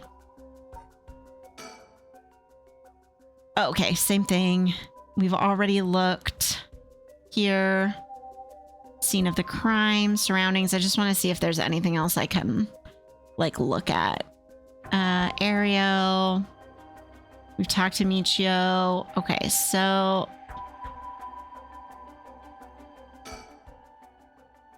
If I was Michiyo and I came back to life, where would I go? That's the question. She got a revenge on Jonouchi, but she may have more revenge to dish out. It was kind of cliche, but still good. Okay, I'm fine with cliche. Zara, I read murder mysteries. I watch murder mysteries. I watch true crime. It's fine for it to be cliche. Cliche things exist for a reason. I'm okay with that. That's fine. So, cliche but satisfying is fine. Yeah, Piggy, I want pictures of this stew. I saw Squid talking about it on your server, and I want pictures of this stew. I want to know. Is there anyone else she'd have a grudge against? Well, what about the guy who killed her in the collision?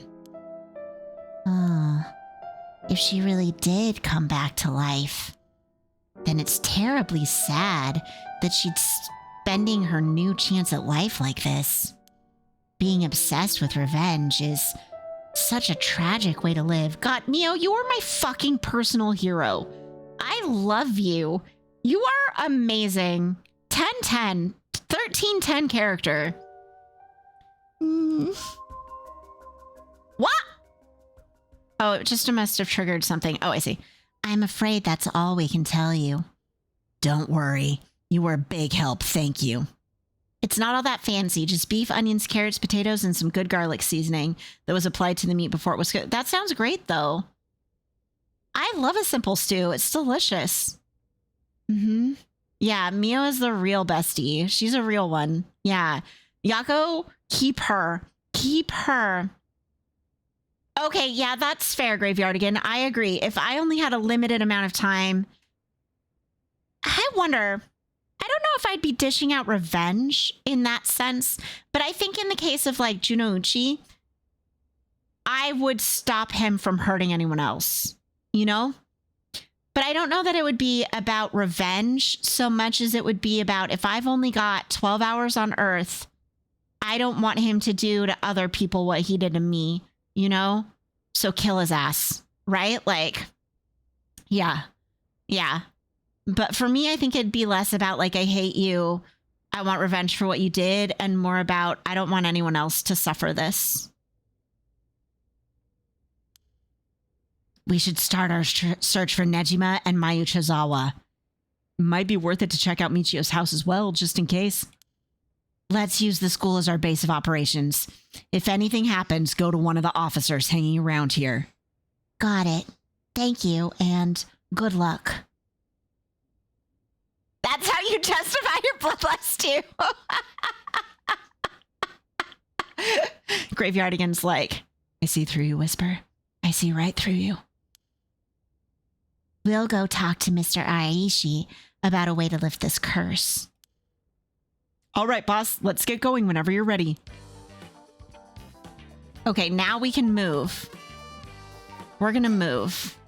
Where are we gonna go? Oh, we don't need to pick yet. Okay. So, Fancy Sushi is handled. Now we have Saman. And we can't do the detectives yet. I think we need to do Life Can Be Tough next. We found Shogo's body. So there's that.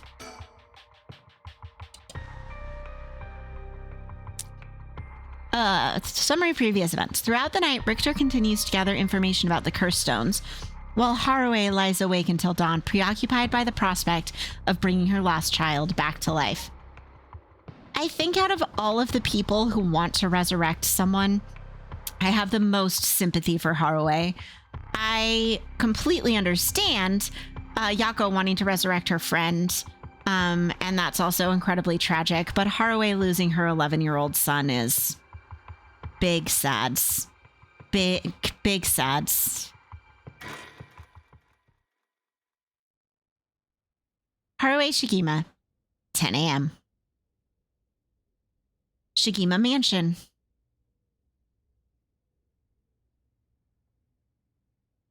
My nephew's 11. I can only imagine how crushed my sister would be.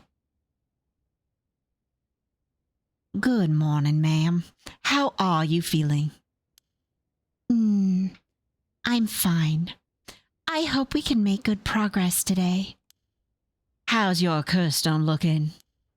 I haven't felt anything from it since sunrise. Interesting. It's possible that its powers can only be unleashed at night then.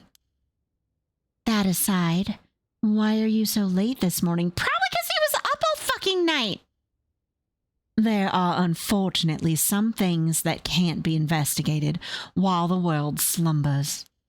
But I did get some research done in what limited time I had. Very well. Let's talk. Okay. Always start with looking around. The town is beginning to wake up once more.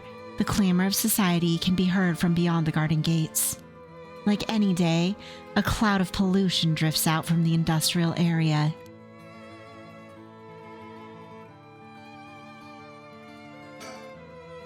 This old mansion where I was born and raised. Okay. No one's in the mansion at the moment. The door has been locked shut. The housekeeper has already left after cleaning and preparing food. Enjoy your nap, Bubbly. Thank you for hanging out. Okay, anything else? Nope. All right, Jojo. He's looking a bit tired. He must have been up all night investigating.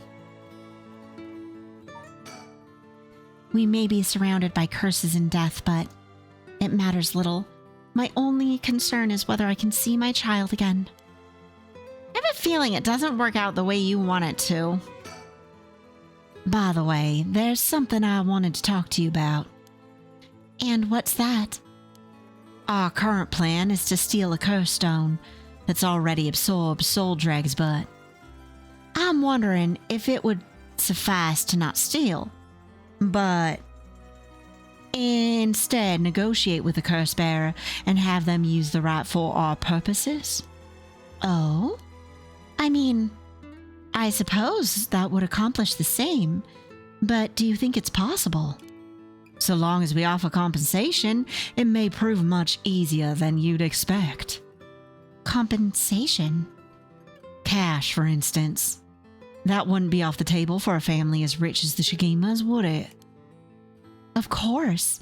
Why, any amount would be fine if it'd get the job done. I won't let monetary matters lead me to regrets the way it did with the ransom. All right. With that option on the table, let's figure out our strategy.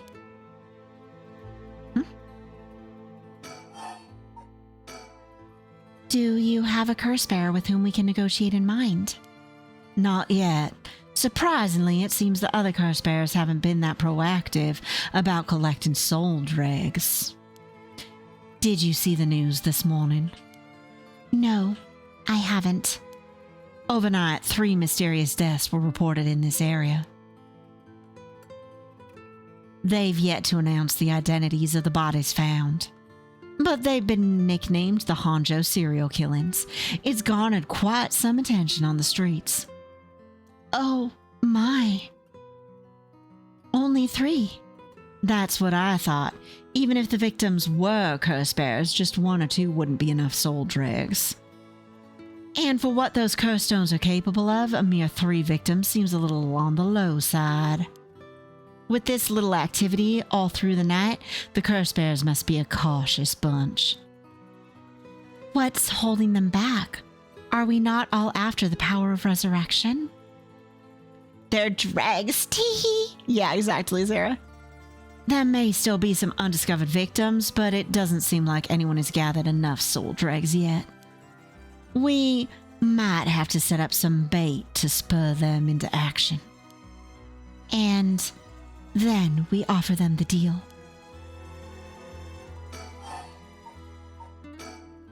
I learned something new about the criminal involved with the kidnapping. It concerns the serial killings. There was a body found at Komagata High School. The person was identified as a school teacher. His name was Kohei Jonouchi. Do you think he was a curse bearer? Not sure. It's possible. But regardless, this means the 2 people who knew the truth about the kidnapping are both dead. Yeah, right, is back from her nappies. Kyle gave her some soup, and now she's not sick anymore, and she's here to entertain us. Just when we were getting somewhere. It isn't enough to make me give up, of course. Still, we don't know anything about Michiyo Shiraishi's residence.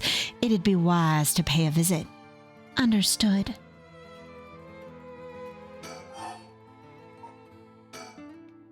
In addition to the 3 victims associated with the Honjo serial killings, there's Michiyo Shiraishi, who reportedly committed a suicide, and the police officer who died at former Yasuda Gardens. If strange deaths continue occurring like so, they're bound to inspire strange rumors. But those last 2 have nothing to do with the 7 mysteries, no? It's true, both occurred a week before this accursed situation began. Still, it cannot be ruled out. Zeratixon says, "Hello Riot, glad to have you back. Could you give us some lore on the amazing Gigarasu?" Oh, said Giga right, though.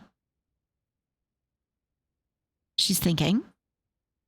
Oh, Gigarazzi. There we go. You mean the gloriously over-the-top creature that thinks it's the star of its own action movie? With scales that shimmer like rainbows and claws sharper than my wit, and trust me, that's pretty sharp. Gigaratsu is a force to be reckoned with, perfect for flexing those impressive powers. Just remember, if we're talking about mythical creatures here, my horns are still way more fabulous than anything it can muster. Hold on, I'm reading this again. With scales that shimmer like rainbows and claws sharper than my wit, and trust me, that's pretty sharp. I think she said you're a rainbow dragon, Giga. I think she said you're a rainbow dragon and that you're not as fabulous as she is. Sorry, Jen, I don't have a clip function, but I am clipping it so I can find it. I have a button.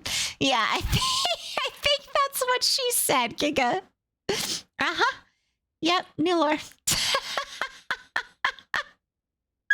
I love how she said that that your claws are sharper than her wit, which is pretty sharp.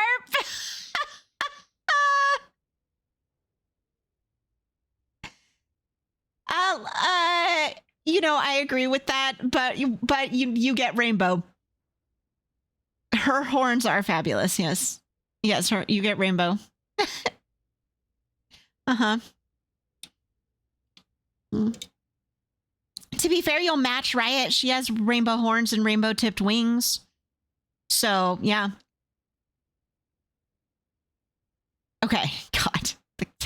It's possible that the mastermind was involved even with those killings. How?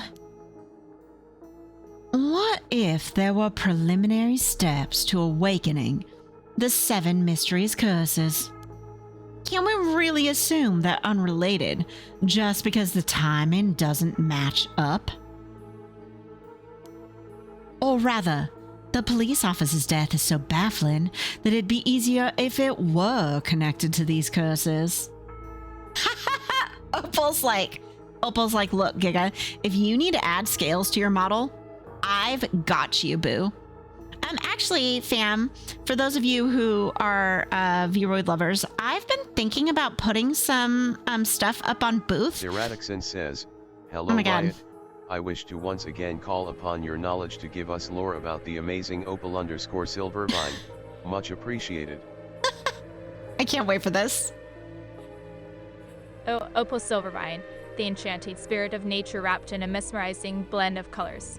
Uh-huh. Known for their ability to channel the energy of the earth and bring good vibes wherever they go, like a living mood ring that zaps you with positivity. Just don't confuse them with some boring rock. They're way more fabulous, just like me and my magnificent wings. Oprah, she said you're like a mood ring that zaps people with positivity. I want you to say this. She said you're like a living mood ring that zaps people with positivity. I do want to note, though, that mood rings are usually opalescent in color, right? She's always self-centered. Mood rings are fairly opalescent in color, and then they change with body heat, right? So I feel like actually a mood ring could suit you and your vibes. So what I was going to say was, before that hilarity, is I've been thinking about putting some of my textures that I've made for Vroid up on Booth for like public use. And one of the things I was thinking was refining some colored versions, like slightly different. I'm not going to do exactly the same thing. I want to do some unique ones, but like the scales that I did for Sarah, and put some of those up potentially on Booth with different colors. Sarah's will stay unique to her, but I was thinking about doing some stuff like that. So maybe that will appeal to people. I don't know, but maybe we'll see. We'll see. Mm-hmm. And Opal does bring good vibes. Absolutely, she does. Are you streaming today, Opal? Later? All right. The victim wasn't the type to be caught off guard easily. Nope. All right, chill Saturday it is. You seem to know a lot about this. I suppose we weren't strangers. My personal feelings might be wrapped up in this too. You definitely need to get art of you and Riot and your rainbow. That'd be so cute. Oh, is the in-laws, is that relaxing, Opal? I'm wishing you the best of luck then. I see. Not that I'm like insulting Graveyard against parents or anything. I'm just saying that whenever people visit me, it causes me stress. It doesn't matter who it is.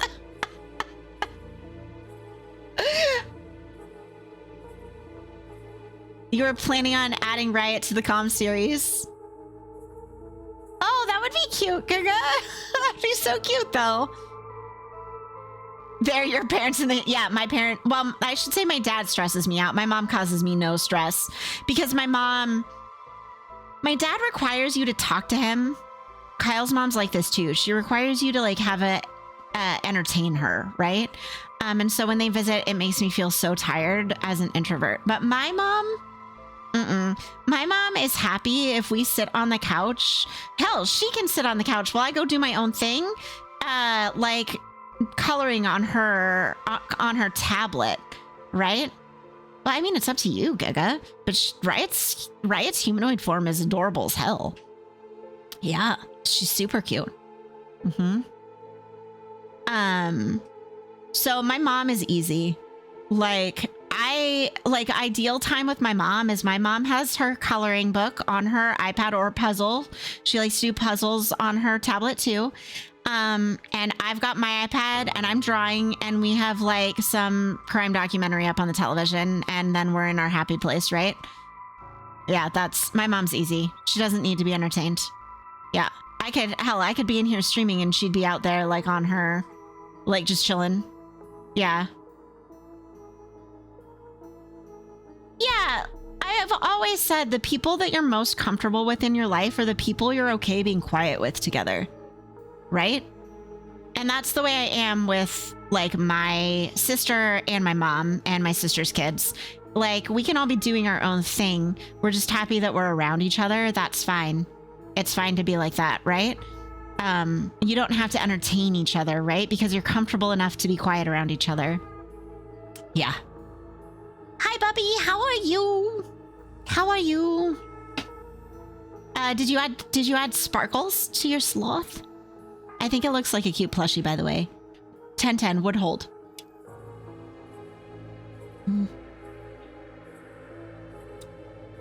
Okay.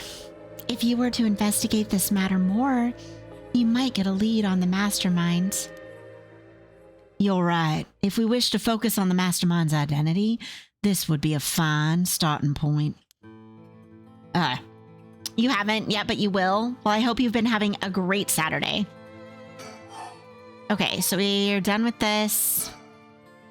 None of the curse bearers seem very proactive. I wonder if this situation could be what the mastermind who kicked it all off intended.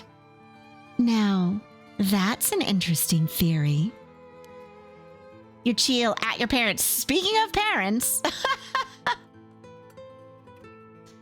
Wait, you hope. Are they staying overnight?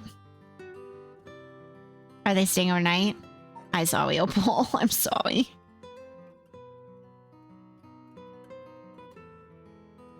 Yeah, that's nice, Alroy. They're staying the night, but not with you, so you will get a break. That's good. That's super good, Opal. Yeah. Yeah. I generally insist for anyone but my mom that they can't stay with us. I'm like, go somewhere else. Yeah. Uh-huh. Hey, Kyle. Out of all of our parents, which one is the one you would let stay overnight? He's like your mother, obviously.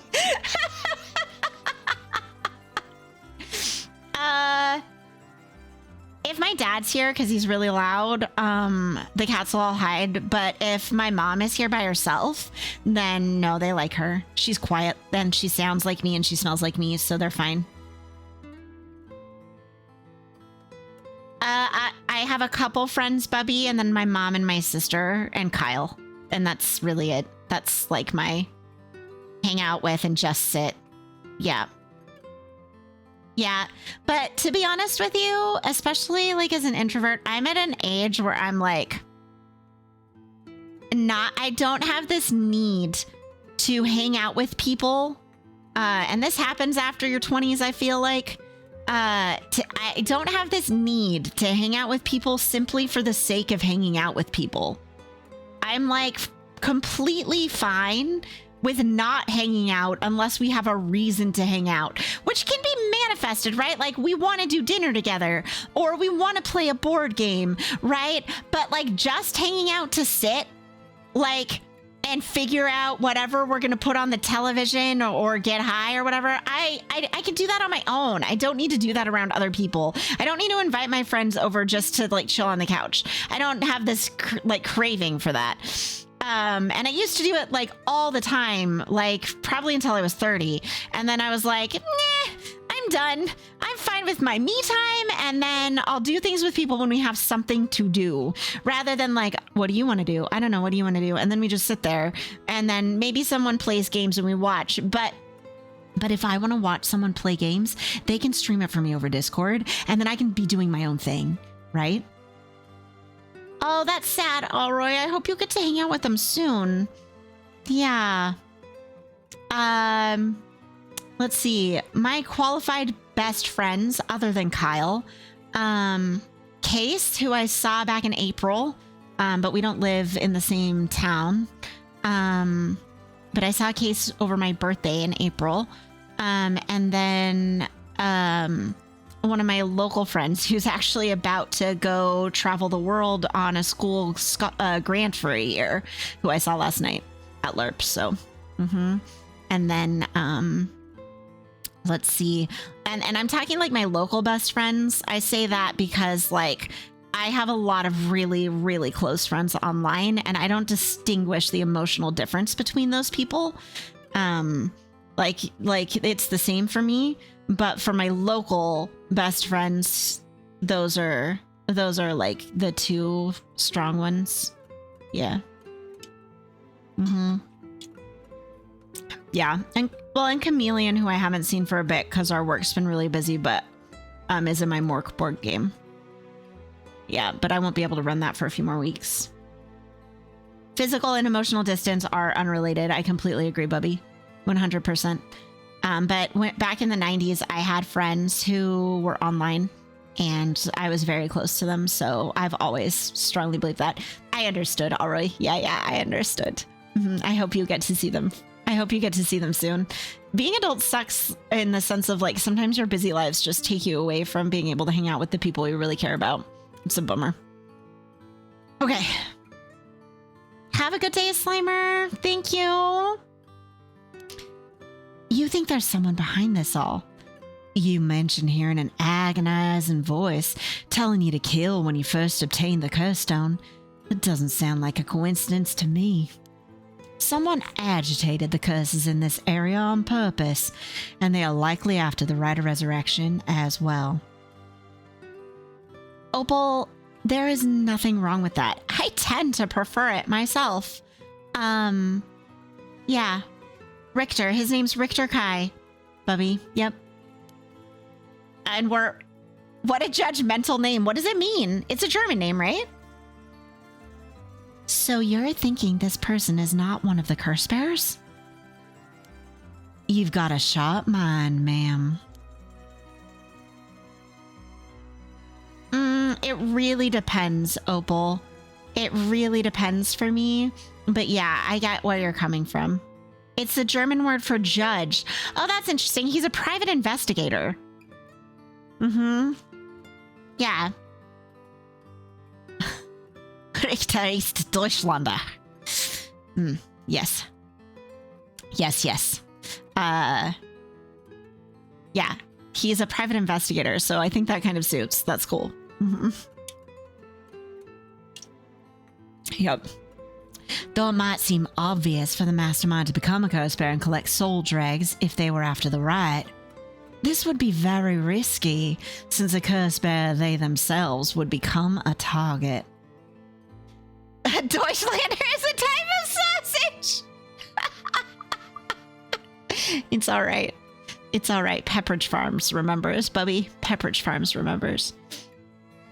So, it'd actually be more convenient for them if the curse bearers moved less aggressively. That's right. But despite that, they've been inciting the curse bearers to commit murders. Why? Let's consider this. What if the mastermind isn't trying to collect soul dregs themselves? You mean their intention was also to steal the souls while the other curse bearers compete with each other from the start? Sitting back and observing from the sidelines is the safer course of action. Which is why I figured it's best for us to attempt the same strategy. Yeah, I wouldn't be shocked if they had an affair. Actually, I'd ship that. I'd ship that graveyard again. I'd ship it. So, how should we do it?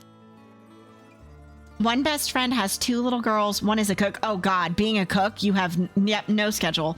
No schedule. And one is taking classes for HVAC. That's cool. That's cool. And one lives with the first. More like his bratwurst.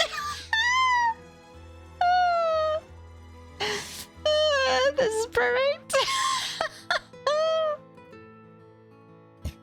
I love this. I love this. Also, Bubby, thank you for being so good-natured with our teasing and butchering of anything that is your language. One of your many languages. English included, actually. English included. The cook is taking the HVAC classes. God. Well, cooking's rough, right? Being a cook is rough. Kitchens, woof. Woof. There's still reason to suspect the mastermind could be a curse bearer themselves. To be honest, I want to keep my distance from whoever it is. There's no telling what kind of power they might possess. English is funny too, so yeah. Whether our aim is to go and negotiate or steal, we'll have to outpace the mastermind in making contact with the other curse bearers. How do you suppose we do so? At this point, all we can do is search. Okay. If there is a mastermind inciting the curse bearers to collect soul dregs, can we be sure there even is a rite of resurrection? Good question. The rite could be nothing but a myth fabricated to spur the curse bearers into action. Seeing it might be for naught, do you want to give up, ma'am? Never. Understood.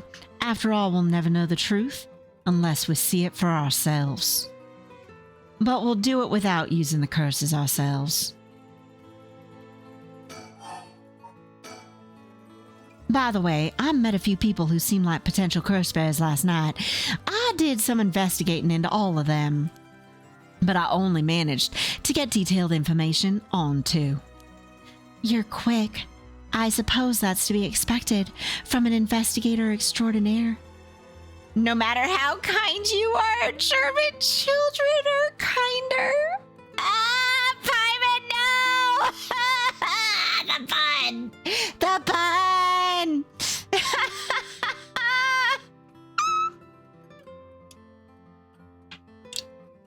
That was great. That was great. I appreciate the flattery. Bilingual puns are the best. That was beautiful. His fucking JoJo pose. I can't though. He is literally JoJo posing right now, fam. With the hand down and the hat. He is so fucking JoJo. What is this? What is this, Richter? Oh my god. First, there's Ayame Tono, the girl we talked to before, though she isn't a curse bearer herself. She's a student attending T University of Art. She currently lives there alone in an apartment near Midoricho Park. Yeah, bro is definitely hiding a stand. Here we go, new theory. Curse echoes are stands. Curse echoes are stands, and Richter secretly has one. Yeah, oh, his Riz is off the charts. You even determined her address? You're not one to be underestimated, Mr. Investigator Extraordinaire. I can never determine if Harue is being sarcastic or serious. Stand name Smooth Criminal. Ah! I love it. I called every single university with ukiyo-e in the curriculum, pretending to be her parent. I went around to check on her place on the way here. It doesn't seem like she returned home last night. I'm worried she might have run into some trouble. Didn't you attempt to follow her last night? All right, I'm sorry, but I'm gonna do this. Ayame, are you okay? Are you okay? Are you okay, Ayame? Ayame, are you okay? Are you okay? Are you okay, Ayame? I'm embarrassed to say, but I couldn't. She shook me. I couldn't keep track of her. And here I thought you were an investigator extraordinaire. I like to learn more about her, but it would take some time. She is planning to steal the cursed stones just like us. It's best if we act carefully around her. Man, Richter really bought fingerless gloves and thought he'd be cool, and he was right. Thank you for that clip, Smurf. You have saved lives today. Oh my god, we have so much to say. Next is the tall man who was dressed in black. I met him near Michiyo. He stood out with the way he dressed. I managed to get some good information from him. Impressive. What can I say? If you bust out a 50-degree forward lean, I swear to God, right? He works as a secretary to Hihaku Soap's chairwoman. I believe his name is Takumi Yumioka. The Hihaku Soap's headquarters and factories are both located in Honjo, correct? Yes, they've been here for a while, but it's only in the past 10 years that the company has shown significant growth. I remember seeing the chairwoman on the news a few years back. She seems to be very shrewd. With the increase in sales, I assume she'd want her factories running at full capacity. But with the harsh restrictions against industrial waste, a lot of factories with older equipment had to be shut down. That's right. Even 10 years ago, there were many complaints about chemical plants dumping waste into the river. Most companies back then were more concerned with making profit than protecting the environment. His face! I wonder what a man working for such a company would have been up to in the middle of the night. Yeah, in the 60s. Yeah. We're in the 80s now, right? On the way here, I stopped by the company's headquarters, but they hadn't started for the day. I should have better luck later. Alright, thank you for that clip. You two have saved lives today. Let's hope you will. Perhaps they're interested in seeing if the right would be beneficial for their product research into beauty and skincare. Oh, now that's an interesting thought. I ran into one more suspicious young man last night. This one seemed to be out collecting soul drags, right? Indeed. I couldn't get a good look at him, though, and I couldn't gather enough intel to properly identify him. That's Jonouchi? Yeah, not enough has changed. Totally. Well, that's a shame. But I can make an educated guess. Oh? Oh, it could be Arishi, sorry. They both have, like, the curly hair from the back. You know that researcher who discovered the ancient text on the Rite of Resurrection, the one that lives near here? His name is Hideki Arishi, and the man I met was very similar in stature. Oh my, even he is involved? How awfully suspect. Considering his background, wouldn't he be the one who initiated the whole affair? I think it's possible. Yes. Which is why I decided to refrain from making contact with him for the time being. Safety first. Understandable. Of course, I want to learn more, but this isn't the right time to focus on him.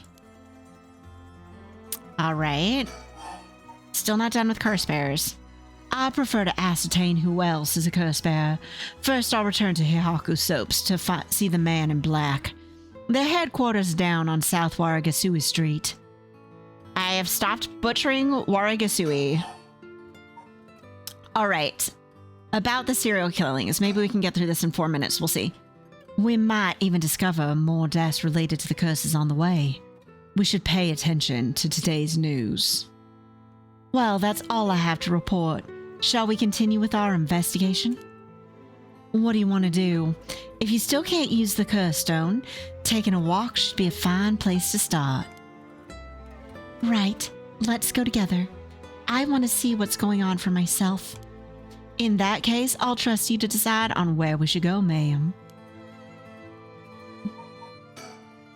Where should I go to begin my search? Which places have stood out to me the most so far? All right, we can move now. We can go to Midoricho Park. We can go to South Waragasui Street, or we can go to Komagata High School. We're going to vote for this. We're going to vote for this before ad break starts. So, 1 for Midoricho Park, 2 for South Warigasui Street, and 3 for Komagata High.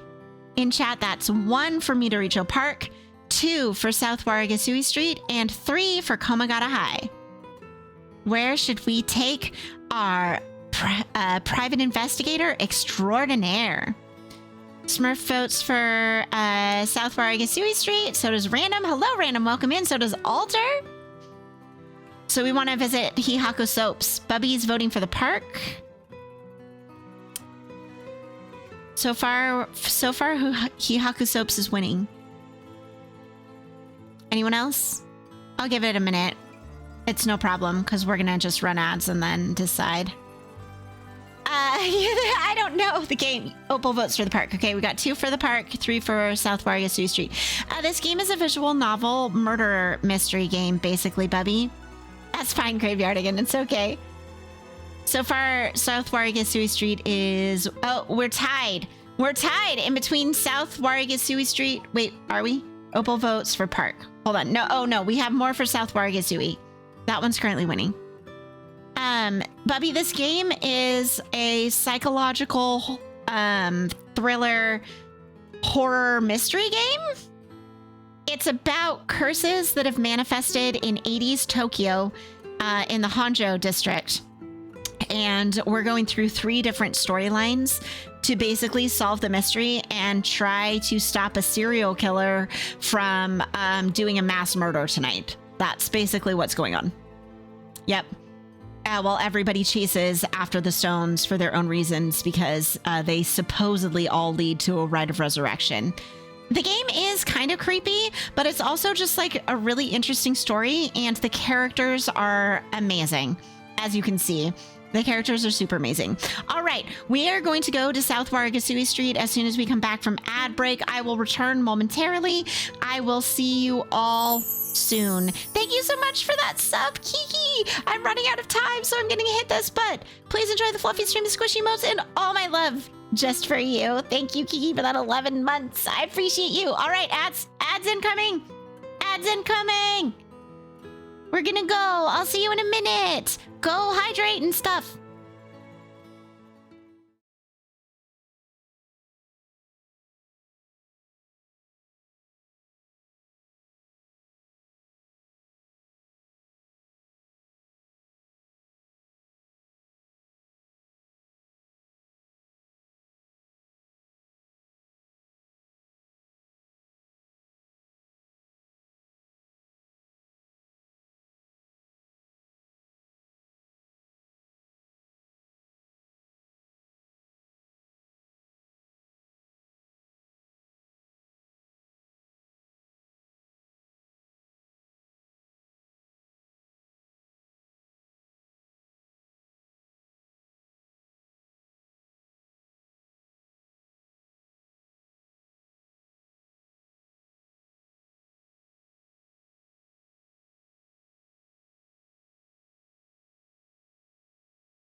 All right.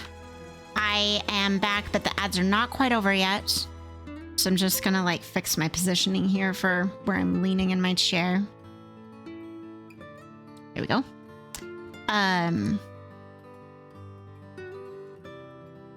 Okay, I also like a good multi-faction plot for this kind of story. Thank you, Giga. Thank you. And as for a breakdancing MMD, I'm sure Opal could find one. Let's be honest with ourselves here. Opal's pro at finding the MMD videos. Yep. Okay, we're gonna go to South Warigasui Street.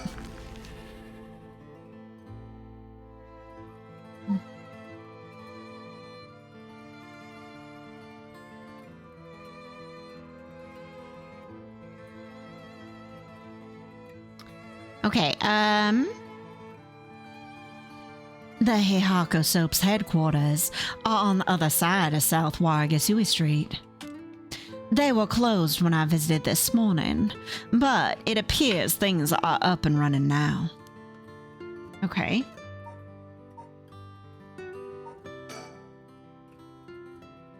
So, an influential person at Heihaku Soaps is potentially a curse bearer. Richter proposed we use money to negotiate for the curse stones, but we could hardly outbid a large corporation if it came down to it. True. To think a small soap making company could grow so much in such a short time. They have factories and warehouses throughout the area now. You can see why director and now chairwoman Natsume Yamamori is called the Queen. Heihaku Soaps, a chemical producer that ranks 4th largest in the domestic detergent market and 7th largest in the cosmetics market. From its humble beginnings as a small soap factory established after the war in 1946, founder Natsume Yamamori utilized her feminine perspective and a well-timed economic boom to boldly lead the company into new markets. Even as the market grew crowded with industrialization of Sumida City, the company continues to expand, digging its roots deep into the area. In particular, it established itself as a household name by focusing its branding toward the rapidly expanding convenience store market. Its flagship products now include cosmetics, detergent, soap, shampoo, and more. The company's name, Heihaku, can also refer to a kasuri, a type of patterned fabric. I learned so much shit in this game. Oh. Here we go. Picture of Natsume Yamamori. Natsume is the former president of Heihaku Soaps, a large chemicals company. Though she retired from her position 2 years ago, she still wields great influence over the company from her position of chairwoman. Recently, there have been rumors about her possessing strange and powerful magical abilities, earning her the name the Witch of Heihaku. Prior to the war, Natsume enjoyed working her dream job at a textile factory. She was forced to face the bitter reality of the world, however, when I'm drinking Opal. Yeah. When the factory was destroyed by a fire during the war, and she was ordered to rework the fabrics she had painstakingly crafted into something more suitable for blue-collar work. Witnessing the rise in popularity of Western-style clothing in the post-war period, Natsume left the textile industry. However, a nod to her past can be seen in her company's name, with Heihaku being another name for kasuri, a type of fabric featuring patterns and images woven with dyed fibers. Having long been dissatisfied with the soap supplied at the textile factory, Natsume saw a business opportunity and set up her own small soap factory. Taking inspiration from imported soap brands, she developed new products, which quickly gained a good reputation. Ever the shrewd businesswoman, Natsume ran an aggressive promotional campaign on TV featuring popular Japanese singer, rapidly turning Heihaku into a household name. You mentioned that Takumi works as her secretary? That's correct. Do you think it's possible he's acting on her orders? That's exactly my thinking. A curse bearer with both money and power could certainly look at resurrection as their next prize. Negotiating with a person of that stature may prove difficult. Okay. Oh, I can still look at it. Business is up and running. I can see people inside the reception area. Wait, I can still click on it? Back in the Edo period, the canal known as South Warigasui ran through this area, but it's been turned into a major road. It's a bit away from Kinshicho Station or Ryogoku Station, though it's still considered a nice area. The stories of the Everburning Lantern and the foot-washing mansion both took place around here. One of the bodies discovered this morning was found by this road as well. This is quite a lively area, huh? I suppose you could call it somewhat of a city center. South Warigasui Street. A Warigasui, literally partitioning ditch. I don't know what they mean about nice, but maybe Opal? I mean, they are fairly xenophobic, and especially during this era, right? So it's hard to say. Okay, a warigasui, literally a partitioning ditch, refers to a waterway dug down the middle of a road so as to divide it. At the dawn of the Edo period, the Honjo district was little more than a collection of suburban rice farms. As the area became more developed, the South Warigasui was excavated in order to drain rainwater into the Yokojikan River to the east. Though it served the people long and faithfully, it was converted into an underground culvert as part of the beginning of the Showa era. In the present, no trace of it remains on the surface, but the street that bears its name. Okay. Why? It's giving me a headache. It's sad. Okay. So I think what I'm going to do, fam, is next ad break, I'm going to take a slightly longer break and I'm going to heat up some food and I'm going to eat my soup that I have for lunch. And we'll keep playing. And then I can take some painkillers too for this headache I have. So I'm like turned weird in my chair and it's kind of making this difficult. Okay. I think I'm good. I'm going to just reorient myself.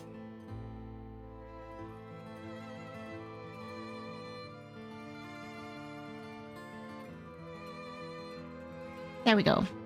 I think. It's always hard to like make sure I'm looking at you.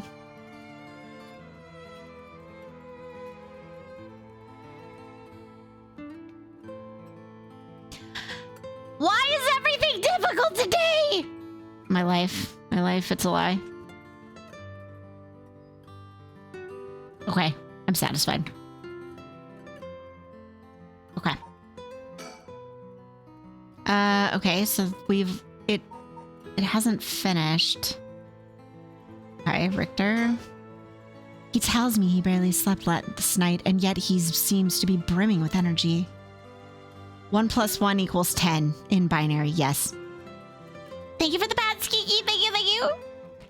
Was I, too, that resilient at his age? Perhaps it's what sets apart a detective from the rest. Please be a cougar. Anything else? I see the soaps building. First, I need to confirm whether Takumi is the man I ran into last night. Then I'll be able to determine if he's a curse bearer. It'll be better if I go inside the headquarters alone. You should walk around, visit a cafe for some tea, perhaps? Okay. Anything else? Okay. I'm going to go in, and maybe a while, so feel free to find somewhere to kill time. Okay. Good luck in there.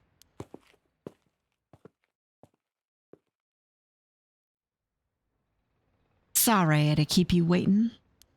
How did it go? I'll fast forward to the conclusion. I met with Takumi. There's no doubt he's the same man I saw last night, but it doesn't seem like he's a curse bearer. But that doesn't mean he has no connections to the recent curses. He knew about the 7 mysteries. He even guessed we have a curse stone of our own. Excuse me?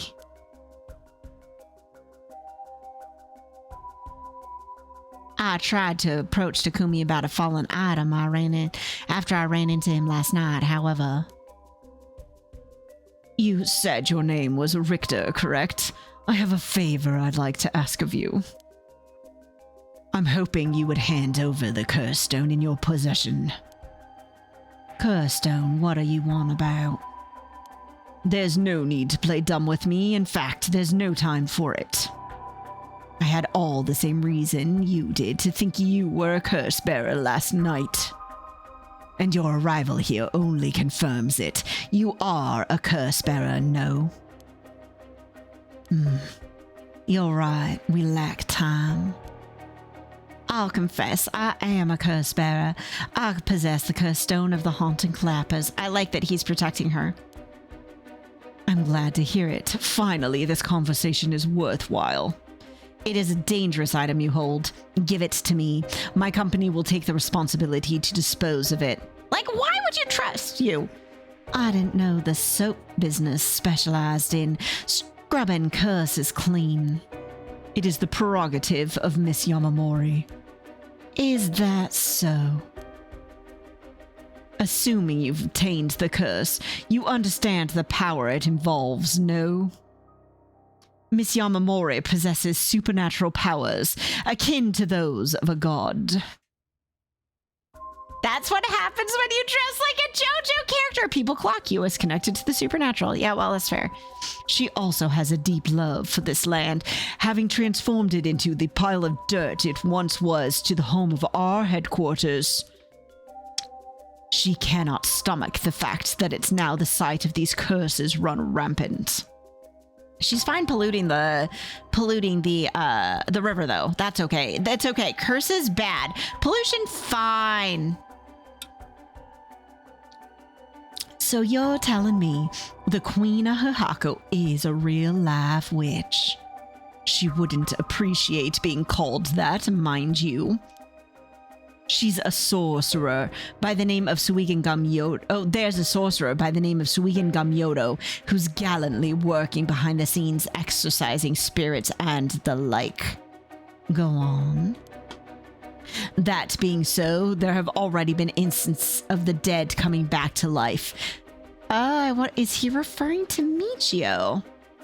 Do you understand the urgency of this matter?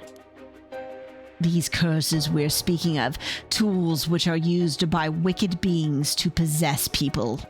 The rite of resurrection is nothing but a fabrication meant to seduce the curse bearers into unspeakable action. I believe that's likely true. If you truly understand what I'm talking about, you must hand over that curse stone at once. Very interesting. With that said, just how many curse stones have you acquired so far? Yeah, buddy, you're kind of aggressive. I don't see you as having much success in this spiel, but if what you tell me is true, surely the company would have launched a large-scale search by now. We have 6. 6. Whoa, I can rest at ease then. And here I thought I was at risk of being cursed. He is definitely a liar. We know that there are 9. We know that they have 1. We know that Yako has 1. And we know the detectives have 3. So therefore, of the 5 specifically known curse stones, not including Achimiya or whatever, right? Like, of the ones we know that are in character, like story character possession, there are 5. And that means there's only 4 left. So there's no way he can have 6. Absolutely not. It seems we're on the same page. If that is the case, you should hand over your curse stone immediately. I'm sorry to disappoint you, but it's not actually in my possession at the moment. Considering its importance, I've been keeping it hidden. Really now? Then I'll accompany you while you retrieve it. I'm sorry, but I've got something important to attend to, but I promise I'll return with it later. Very well. Then you won't refuse to provide your address and telephone number, I presume. How prudent of you. I'll oblige. He's gonna give him the detective agency address and phone number, like whatever. And that's how it went. So, they aren't after the right after all? I wouldn't be so quick to trust him. Oh? I believe we're dealing with a master in deception. He may well have made up a story to convince us to part ways with our stone. I think he was lying about having procured 6 curse downs as well. Like, really? 6? That's excessive. It's true. I would have, been way more ready to believe him if he'd said 3 or 4. Well, now I feel gullible. The company is plotting something. I wonder what they mean to do with the curse stones. He seemed rather desperate to get a hold of ours, despite Haas not having collected any soul dregs. Perhaps the people at Heihaku are the masterminds behind the curses being unleashed. Because the chairwoman's a witch. I wonder about that too. If she really were that powerful, would her secretary have divulged that information so casually? Takumi was either making it up as he went, or he's trying to spread a rumor. For what purpose would he do that? Recently, people have been caught up about the occult more than ever before. If word spreads that Heihaku's chairwoman has godlike powers, she could very well benefit socially and politically from that mystique. That's unsettling. Okay. By the way, there's one more thing of interest I heard while in the company's reception lobby. And what's that? People were discussing whether one of the bodies found this morning was that of a Heihaku employee. Really? So long as the officials haven't revealed the identity, it all amounts to no more than speculation, though. Despite that, I have reason to believe Heihaku Soaps is deeply involved with the 7 mysteries. At the very least, I can assure you I've gathered that much. The more we know, the better our negotiations will go.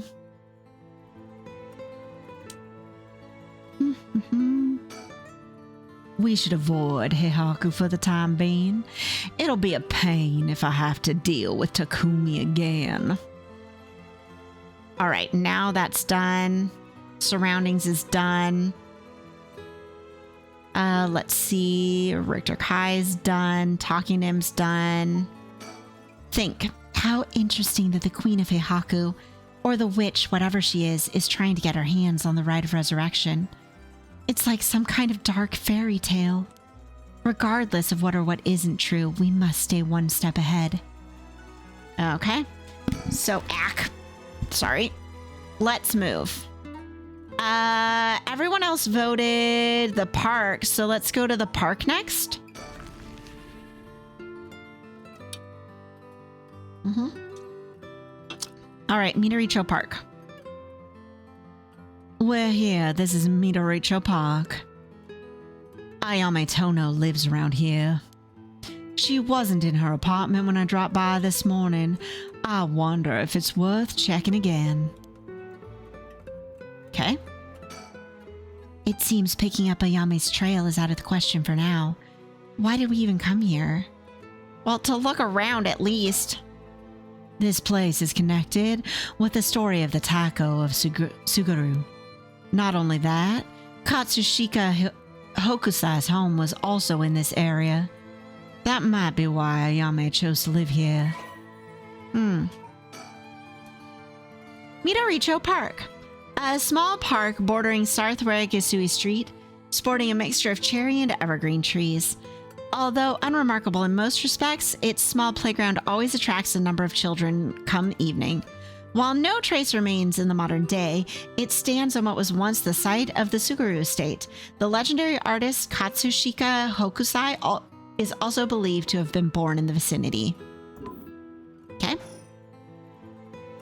All right, so surroundings. Anything else? I'm like, can we see anybody?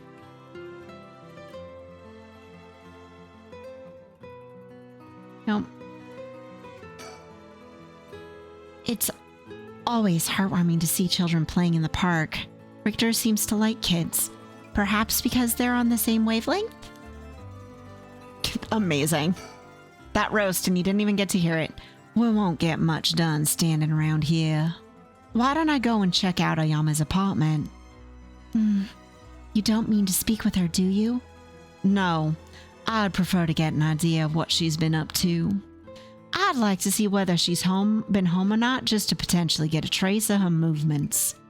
Then, be my guest. All right, I shouldn't be long.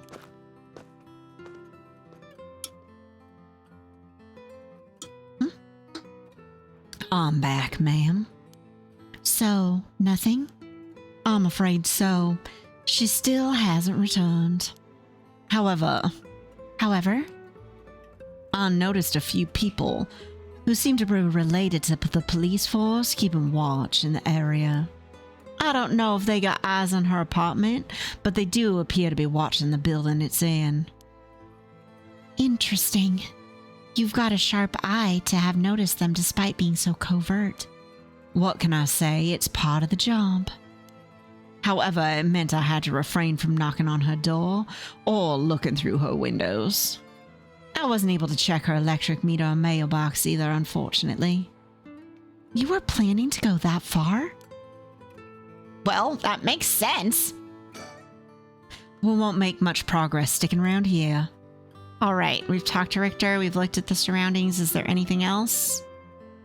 We know that there's police hanging out. They're probably looking for Yutaro because they know he killed someone. I guess we'll move. We can go back to South Warigasui Street, which I don't see as much benefit, or to Komagata High. Komagata High School, front gates. Here we are at Ground Zero, Komagata High School. I guess it's logical that the police has got this place shut down. The teacher's body was found here after all. It's as if the students have nowhere to go now that the school's closed. Okay. It seems the officers are still inspecting the scene. Entry has been strictly prohibited. Okay. Surroundings. The news has attracted a bunch of curious onlookers, huh? You have a copy of the Hokusai manga, actually a massive collection of sketches. That's awesome. Kiki, yeah, he's been referenced a couple times in this. That works in our favor. The more people around, the better we can blend in. Okay, surroundings, check. How about school buildings? Sometimes we can get the gym or school building. School gates. Doesn't seem like it. Whoops. Yeah, already clicked on that before. I'm like, can't target the gym or anything, right? I guess Richter. He appears to be wary of those police officers. Maybe the police really do have something against private investigators, just like in those detective novels. No. This place is said to be connected with the story of the Fool's Procession. I wouldn't be surprised if a curse bearer decided to turn up. However, I need to find out if that teacher was a curse bearer or not. I expect the police to be baffled since they don't know about the curses. I can ask around and see what the students have to say. All right, I'll go ask the students about Michiyo.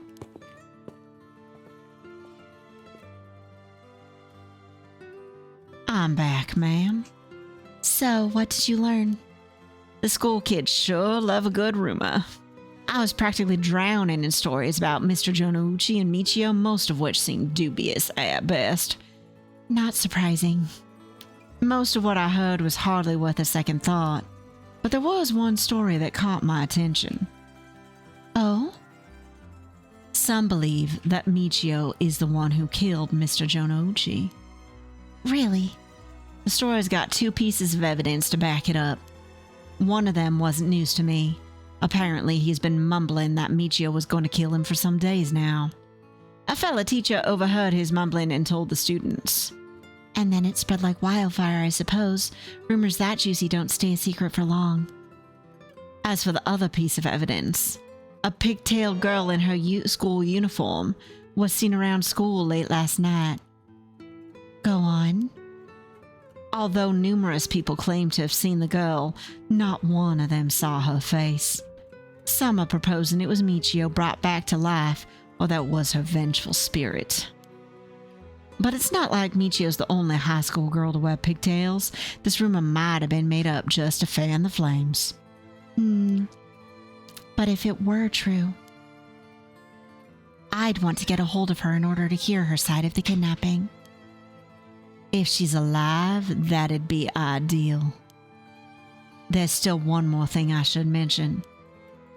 I discovered where Michiyo lived. A student had a list of student addresses on hand. That's an amazing find. I believe all of the students actually have a copy of said list.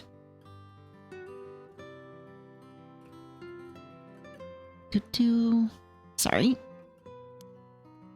It truly worries me how easy it was to obtain what should be confidential information. Imagine what would happen if that information got into the wrong hands. Well, so far it hasn't, no? Sure, let's hope it stays that way. In the meantime, it's now possible for us to visit Michiyo Shiraishi's house. Okay. So, Richter, the school gates, no one here.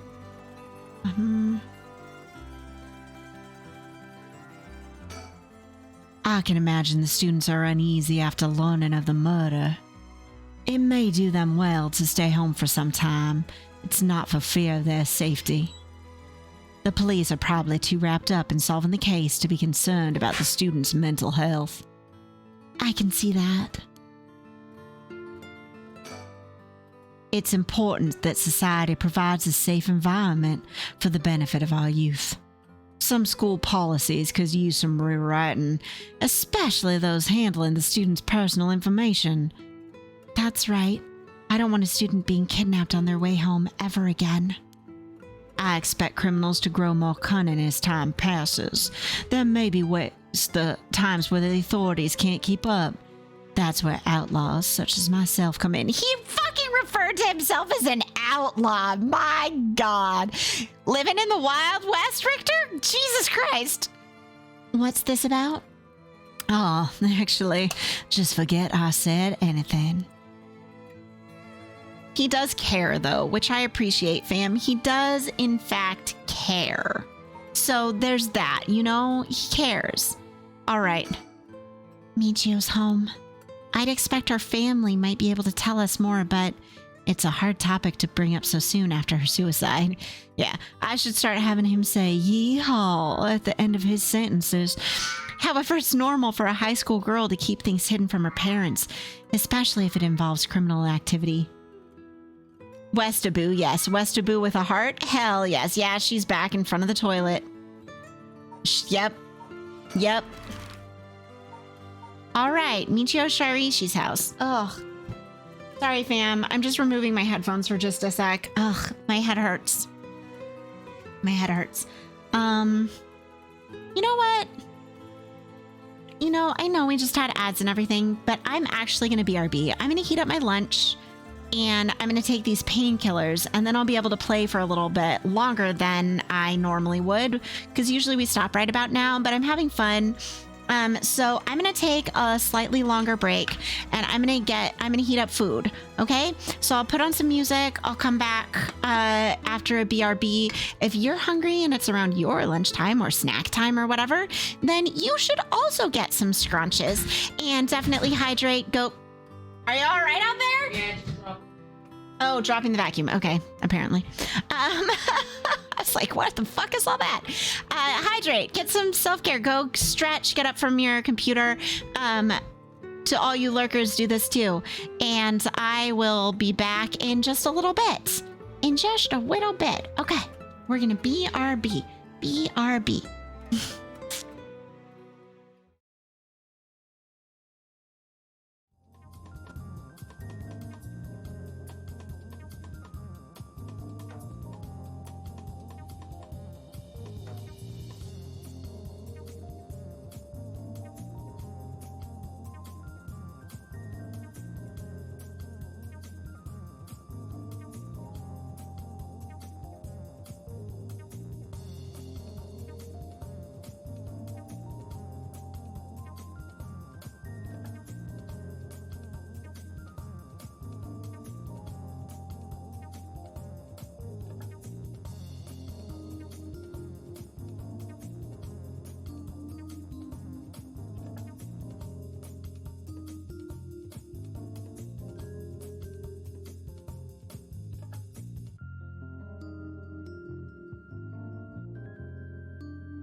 When the downtown lights start to come out at night, we go insane, we go insane. And when I arrive, I start to lose my mind. I go insane, I go insane. Cause they told me you take too much. Yeah, I sure do, so I can feel that now. If they only knew how this was, yeah, they would too, just to feel that now. Cause I ain't got no friends, I ain't got nobody. All I got ahead is a moonlit road.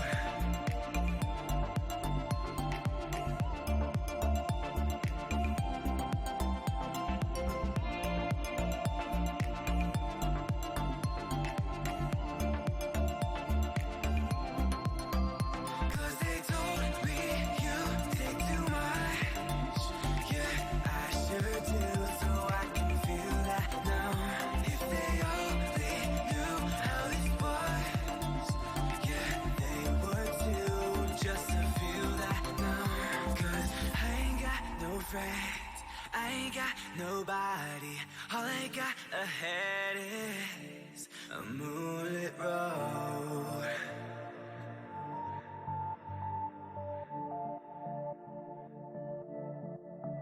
When the downtown lights start to come out at night, we go insane, we go insane. And when I arrive, I start to lose my mind. I go insane, I go insane. Cause they told me you take too much. Yeah, I sure do, so I can feel that now. If they only knew how this was, yeah, they would too, just to feel that now. Cause I ain't got no friends, I ain't got nobody. All I got ahead is a moonlit road.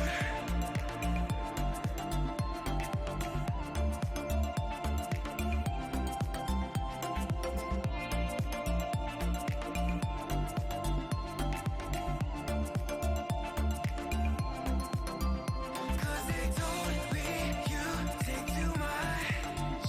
Yeah, I sure do, so I can feel that now. If they only knew how this was, yeah, they would too, just to feel that now. Cause I ain't got no friends, I ain't got nobody. All I got ahead is a moonlit road.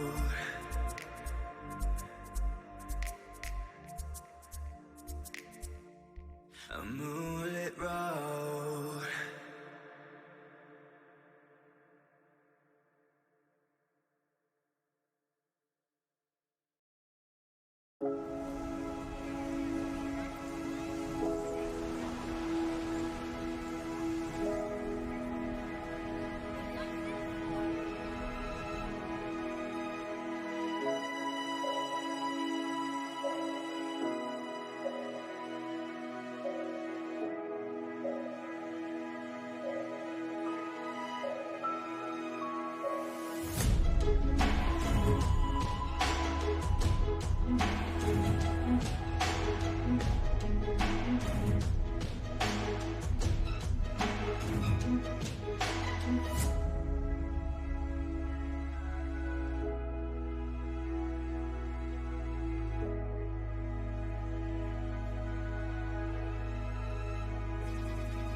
Hey fam, I'm back. Soup is kind of hard to eat on stream, so thanks for your patience while I scarfed my soup down off stream. Also, hi Cryptique, welcome in. Sorry you caught me while I was AFK getting lunch so I could take some ibuprofen, which I did also do. I did. All right, we're back and we're going to Michiyo's house. And she's probably not there, but you never know, right? I mean, she's supposedly dead, but you never know. Thank you, Giga, and thank you, Smurf. All right, nose itch, no.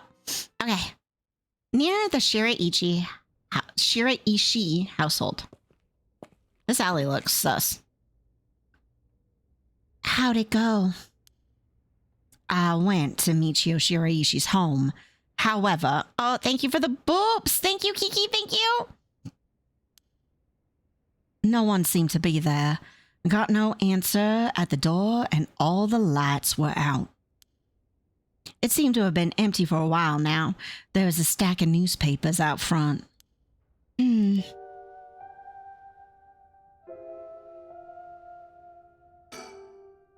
It's a bit quieter over here. It is a residential area after all. All these run-down row houses really scream working class, don't they? Okay. I just want to make sure there's like nothing hidden for me to hover over here, right? Because they do that kind of stuff. Like, is that a convenience store entrance? I've never liked these messy, cluttered back streets. They give me the jitters every time. It's reassuring to have someone as strong and tall as Richter accompanying me. He looks so unfazed. I suppose a detective is used to this kind of thing, always investigating and chasing criminals. I wouldn't be cut out for it.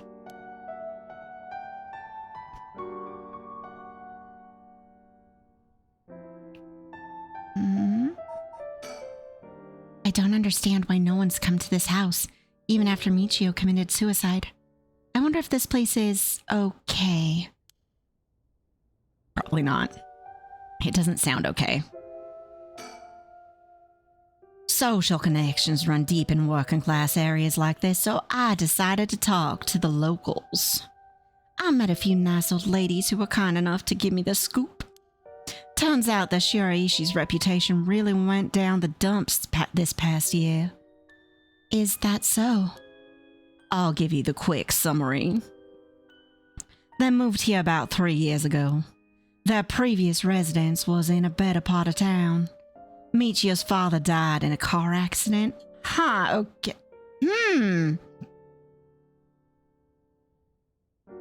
Michiyo's father died in a car accident and then Michiyo dies in a car accident?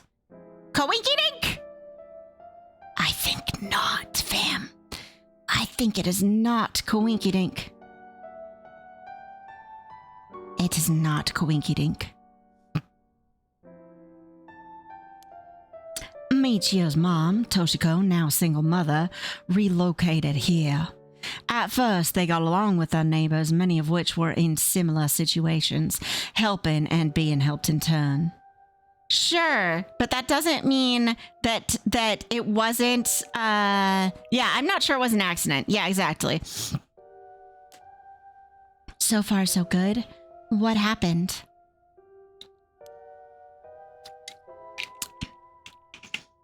You know what? I'm just gonna snooze that because we just did a break. I'm gonna push this ad break off as far as I can. Well, as I said, their reputation began to go downhill about a year ago. A man recognized as Toshiko's common-law husband had moved into the household. His name was apparently Konkichiro Iwai. Neighborhood gossip is something else. Somehow everyone knew his name. So, what of this Iwai character? He was apparently a vulgar fellow with a criminal record. Oh, exactly who you want to come live with you and your teenage daughter. He was prone to violent outbursts. The neighbors often heard screams and shouting coming from the home. The neighbors took particular notice of Toshiko's screams pleading with him to not hit Michiyo. That's terrible. As if that wasn't unsettling enough, every night the neighbors also began to hear an eerie chanting. Through this, the Shiraishi's standing in the neighborhood plummeted rapidly. Toshiko was often seen covered in bruises and wounds. She stopped responding to her neighbors. She would just turn the other way when greeted. That poor woman, God. It's definitely not easy to leave an abuser. It takes most people over 27 times to try to leave. 27 attempts to leave before they can leave for good. Yeah, abuse is... Yeah. They kept their storm shutters closed even during the day and effectively shut themselves away from the entire community, which is how abuse works. That's how abuse works, right? Isolation is the first rule. That's the first thing they warn you about an abusive relationship. The minute they start isolating you, yep, because then you have no one to turn to. That sounds horrible. Why didn't the police step in and do something? Unfortunately, under our current laws, the police aren't allowed to get involved with domestic disputes. That's bullshit! Okay. That's awful. And then Michiyo reportedly killed herself. Things only got worse with Iwai, and Toshiko was admitted to the hospital for physical and mental abuse. Ever since, Iwai hasn't returned to the home. Thank God! Fuck him! Yeah, stay in the past, 80s Japan. Exactly, Opal. Ugh. Yeah. Yep, stay in the past, 80s Japan. Well, even now, there's we think we have toxic masculinity problems in the US with domestic violence and stuff. It is still worse in Japan, right? The concept of, yeah, I don't think it, yeah, they would just be like, well, that's just what happens in the house, right? I've talked about Small Town Murder, which is a podcast I listen to, and they often talk about crimes that happened in the 80s and 90s, and they'll discuss the past and and kids and how common. They talk about Mad Men. Sorry, I dropped my lid to my drink. They talk about Mad Men and stuff and how common it was to, just beat the shit out of your kids in the 60s, right? And that was normal. You're like, did they act out? Well, did you slap the child, right? And you're like if you had your neighbors babysit your kids, you're like, please, I'd like a whiskey sour and for you to beat my child. It was so fucked. You know what I mean? So it's just, this doesn't surprise me at all, but it does bother me on so many levels, right?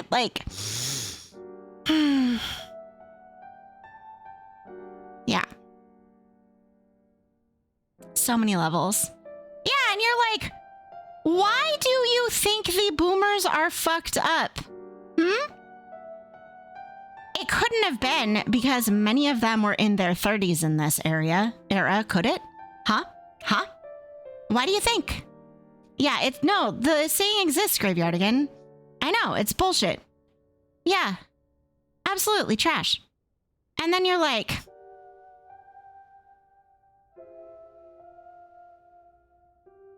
no, we're still snoozing. There.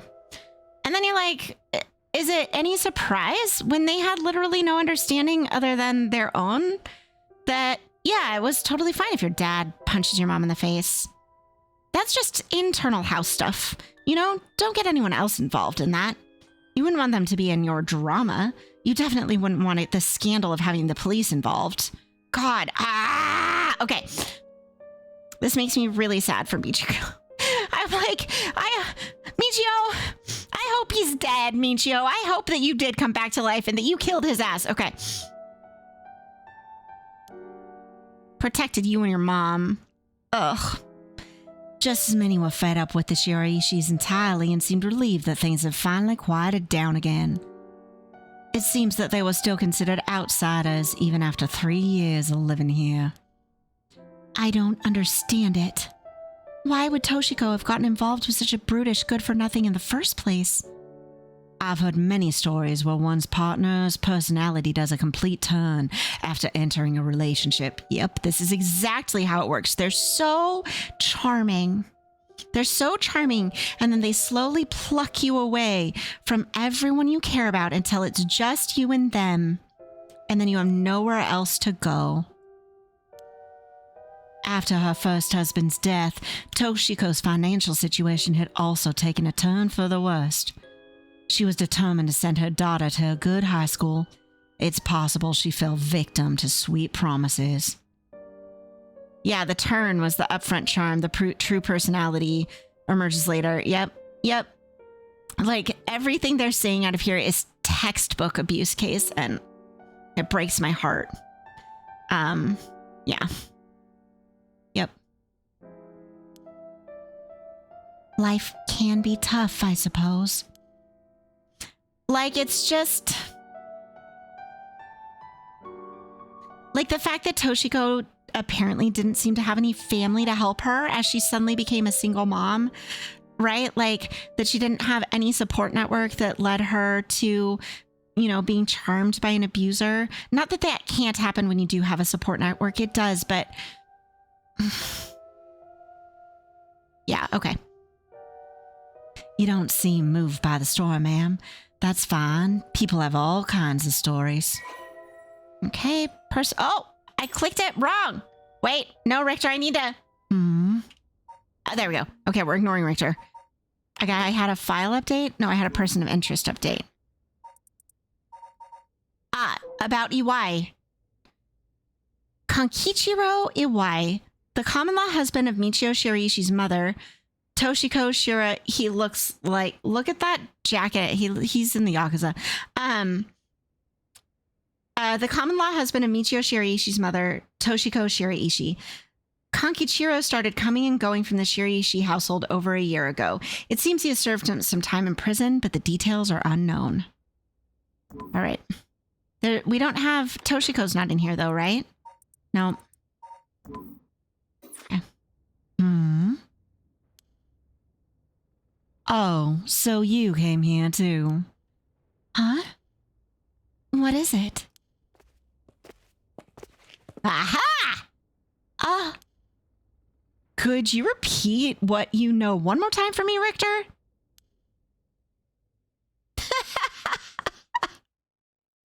I'm just imagining Ario doing this face. All right, so we have two choices now. Dead or Alive, which is the detectives and Richter and Harue talking. Or we have Seimen, which is the students talking to Araishi. So 1 for detectives and Richter, 2 for the kiddos and Mr. Folklore teacher.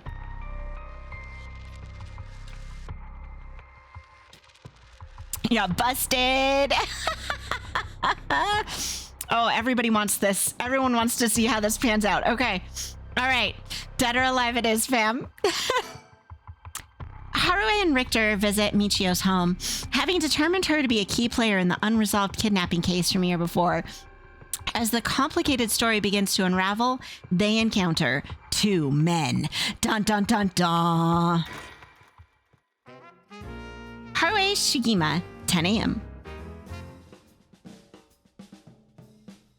Near the Shiraishi household. Ma'am, allow me to introduce one of our country's most elite detectives. The name's June Ario. I'd hardly call myself elite, but either way, it's nice to meet you.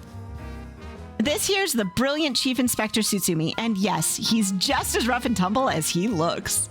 Yeah, add in 10, I see it, Opal, but thank you. I've been like desperate. Oh, I have one more snooze.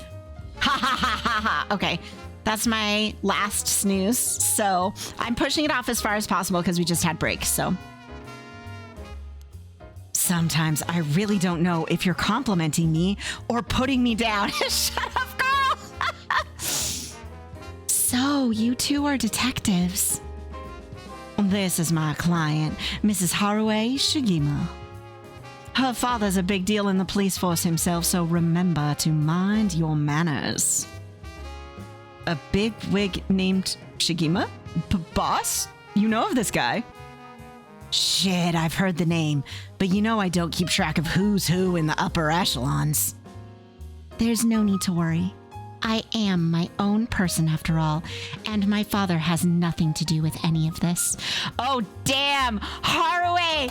I love that from you! You're like, no, fuck my dad. Fuck my dad and my husband for what they did with my boy. Fuck them for not doing more. Fuck them.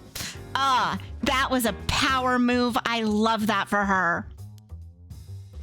Ooh, did you hear that, boss? Looks like you're getting off easy again this time. Don't make it sound like I'm involved in some shady business. It ain't like that. You both seem rather jovial despite being detectives. How rare.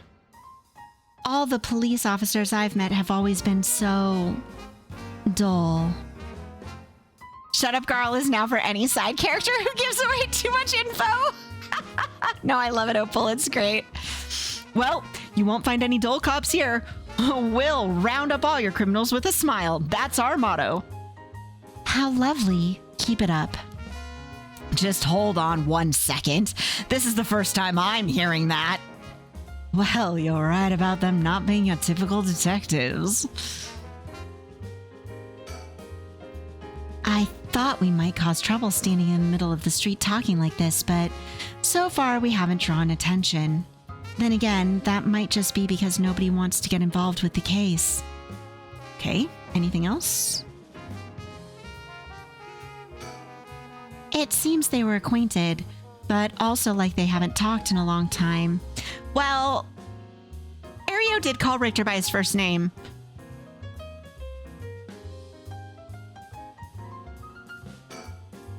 A young and energetic detective.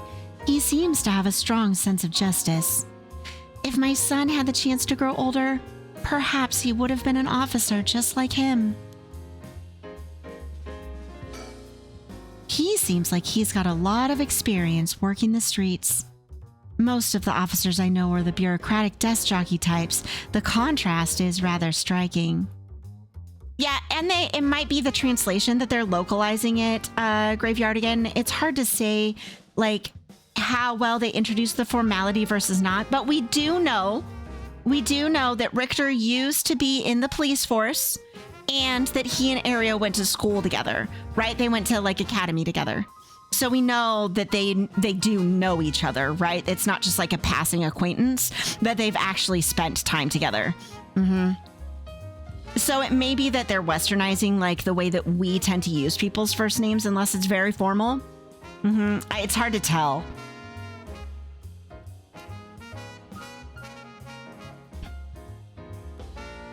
And since there's no voice acting in this game, like it's impossible for me to compare how they're saying it in the Japanese version to the English version, you know?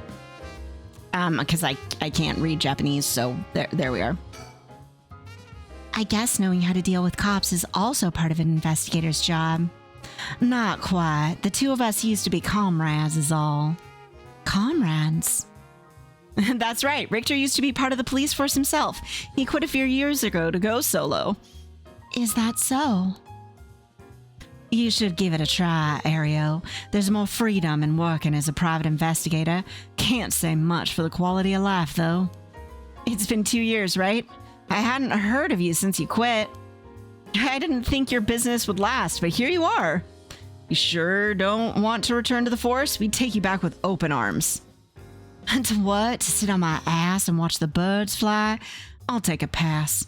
I don't belong in that world. Come on, Richter. We need your talent. The public needs you. Yeah, they're clearly friends. Nah, you don't. This is my calling. The police will manage just fine without me. I'll keep on tying up all your loose ends, saving the little birdies you abandoned. Oh, damn! He roasted them! Damn! Oh, that was good! I can't believe you were actually part of the police force once. There's a story behind everything, ma'am. I don't regret my time on the force. I wouldn't have the connections I have today without it. Okay, we've finished talking to Richter. And now we we've got these two gents, our boys. What brings you here, Richter? You want a case? That's right, I'm picking up the police's slack. I trust you remember the kidnapping and murder case from last year? Oh, I remember now. You're that Harue Shigima from the kidnapping case. Huh? Did I miss something? Don't be an idiot. It was the case where Munasada Shigima's grandson was kidnapped. Which must have been your son, ma'am. Indeed, the story was suppressed by the news. In the end, it was considered a huge failure on the police department's part. Most of the investigation was conducted in secret. And unfortunately, the department is unwilling to reopen the case. Any investigation carried out afterwards turned up nothing at all, which is why I'm now on the job. So they never caught the culprit, huh? That's rough. So your findings have brought you to this place, then? That's right. An individual connected to the case used to live around here. Used to? That's right. As of last week, they're deceased. We'd hoped to talk to the family. No one was home when I checked last time, so we figured we'd try again. Interesting.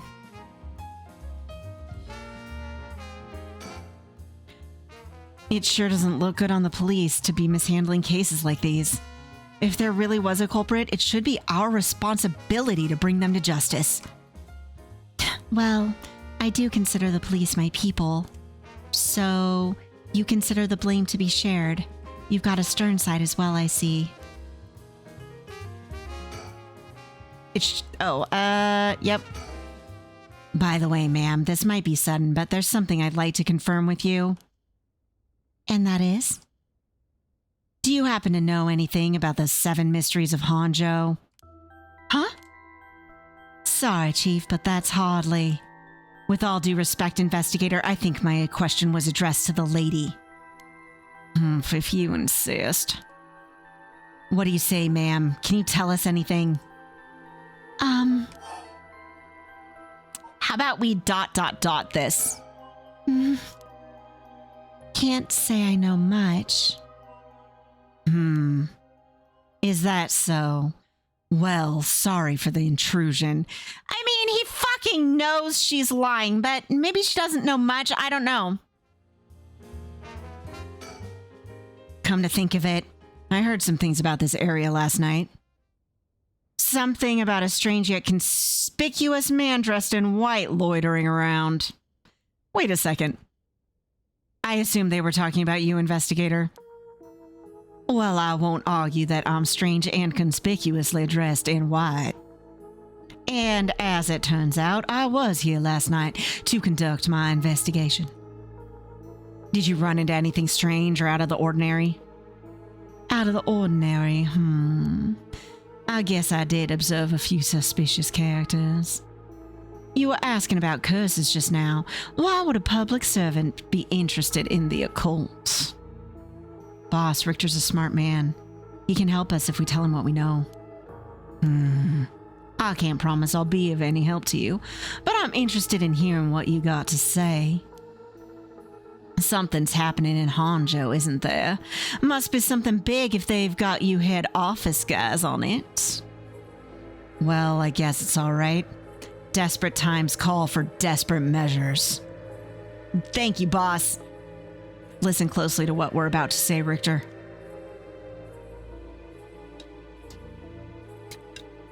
Huh. So by using curses to commit murders, these people collect soul dregs to perform the rite of resurrection. And these curse stones are somehow connected to the 7 mysteries of Honjo. It's a tough story to swallow, but I don't see a reason to doubt you either. We figured the strange occurrences happening around here recently are connected to these curse stones. To get this situation under control, we've been searching for the curse bearers to confiscate their curse stones. Do you have any information that might help us? That's tough. I never expected curses and all mumbo-jumbo to play into this all. But if we're talking about shady characters, he is really good at dodging a yes or no answer. He must be Fae. There was this middle-aged fella I saw on South Waragasui Street. He had an average build. He was anxious like he was searching for prey. Boss, what do you think? Well, considering the location, it could have been Hideki Araishi. We already got his curse stone. Impressive. You two are working quick.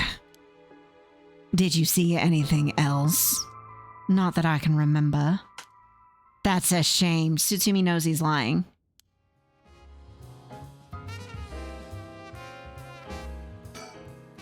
It sure doesn't look... Oh, okay, nope, same thing. If you see any characters who look like they may be carrying a stone, it'd be a huge help if you let us know. Absolutely, I'll let you know if I find anything. He's definitely lying. Richter, perhaps you could lend us a hand on our case too? There's a number of people we can't track, and finding missing persons happens to be your specialty, no? I hate to disappoint you, but I'm busy enough with this case. The faith of my clients is what keeps me afloat. I have to prioritize requests by the order in which they come in. I see. Well, can't say that's not fair. What do you need a private investigator for anyway? The cops should have plenty of bright folks to throw at the job.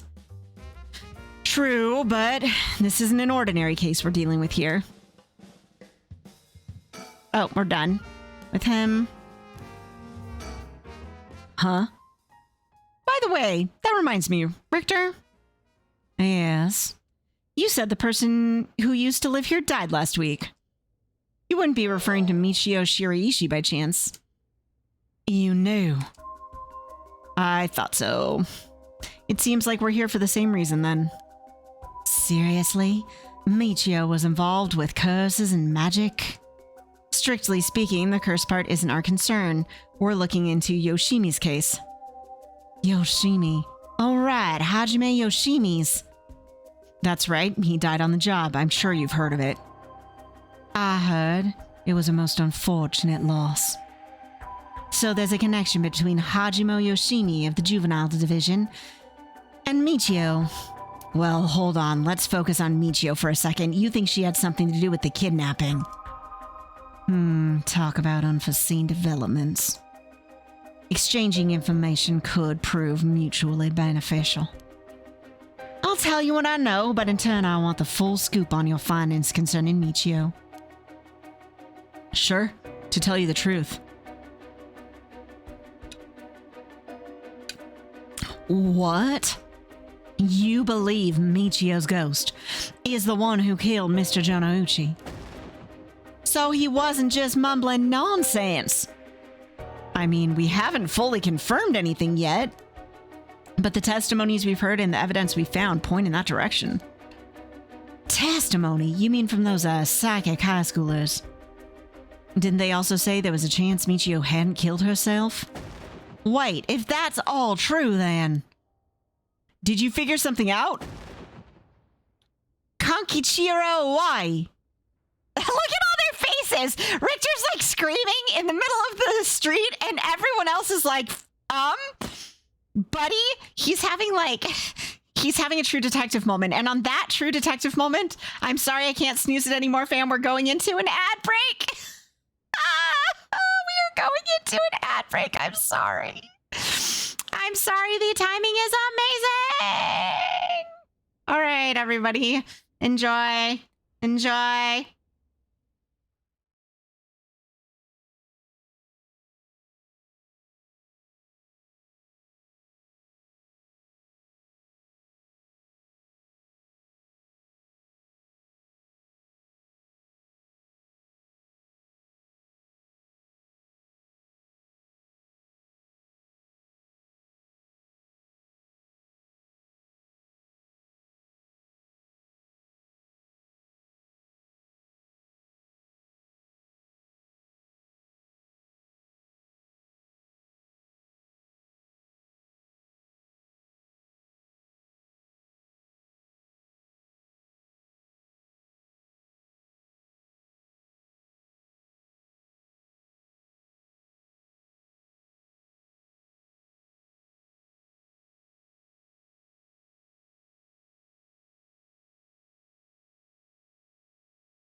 right, we should be back. Sorry about that. I hate that when they do those weird like delays on actually triggering the ads. Anyway, but you got to watch Audios, which is one of my ones I really like. I need to do like a few refinements to it, but the song's really fun.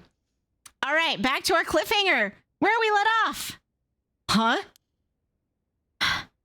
Kankichiro Iwai. He'll be the next victim. We have to open the door to the Shiraishi house. We need to look inside. Hey, what's gone into you? Boss? I'm sure the landlord would give us the key if we asked. Screw that. You know how long that could take? We can ask for permission later. Richter? Hey, Richter, calm down. We can't just... He's like, breaking and entering, it's fine. Take that, you shitty door. That's how you do it. Richter, get a hold of yourself. I see you're still the same as always. Everyone, come quick. Look at this. Oh, shit! Ah! Whoa, what's up with this room? Boss, there's a dead body in here. Whoa, could that be Michiyo's dad? No, he's a stepdad at best. If that, it's got to be the body of Kichiro Iwai. There's no doubt about it. This man's a goner. He's gotten real messed up. Looks like he's been like this for a while. I'd say it happened last night. Ario, did you find Jonouchi's body in the same state? Now that you mention it, it looks as though Kohai Jonouchi had fallen from a number of heavy blows. What are you suggesting, investigator?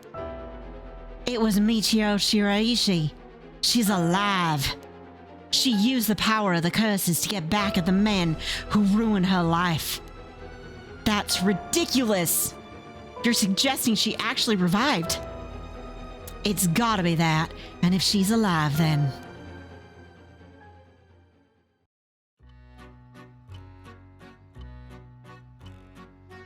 My apologies for interrupting. I know we've just arrived at an interesting plot hook. But do you really think a dead girl is going around taking revenge from beyond the grave? Consider this.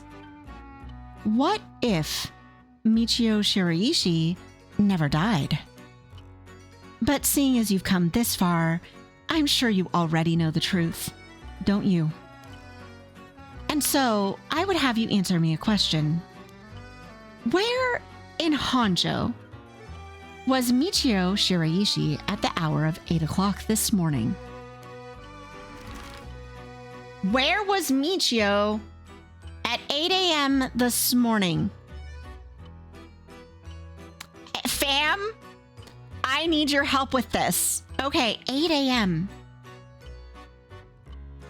So she was at the school at midnight last night, right? At 8 a.m.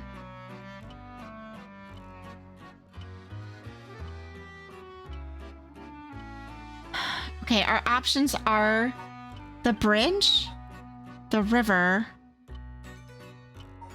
the candy shop, former Yasuda Gardens, Ryogoku Bridge, Midoricho Park, the Shigima Residence, Kinshibori Park, South Waragasui Street, Honji Bridge. Okay, so we can mark out Kinshibori Park because when we were here at like 9 in the morning, I will pull up her file, but when we were here at like 9 in the morning, Tetsuo and Ario, well, Tetsuo hadn't left. He'd stayed at the park all night. So I highly doubt Michiyo was at the park, right? Not at Kinshibori Park anyway. Yeah, let's see Michiyo. All right. Michiyo was an honor student. She and Yaku were really close. Michiyo carried an old talisman, a memento of her father. Police determined Michiyo committed suicide. There's nothing about... So she had a positive outlook and a courageous spirit. Yeah. Michiyo avoided Yako. She avoided her home. Mm-hmm. Okay. Where the fuck would she have been? There's so many options. Yeah, so she wasn't at Kinshibori Park. Okay? She likely wasn't at her house. There were police all over the high school, so she probably wasn't there. She wasn't at the Shigima residence. We were standing outside basically talking, right? At 8 a.m. She could have been at the gardens. She could have been at Midoricho. She wasn't at Sonoya because we were there when the girls went to walk to the school, right? So I don't think she was at the candy shop. I think she was on the river or at the gardens. I guess she could have been at Hanji Bridge. I have no fucking idea.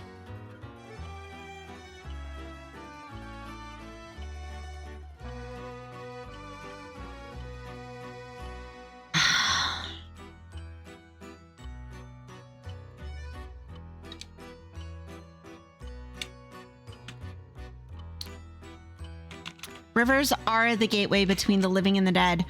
You think she was at the Sumida River? Okay, let's pick the Sumida River. He's gonna be like, well, that's your understanding. Yes. Hey, I see. So that's what you think. Let's take a moment to reconsider what you know and choose again, shall we? Seriously? Is he just gonna let me keep picking until I get it right? I'm gonna keep trying the river stuff. Nope.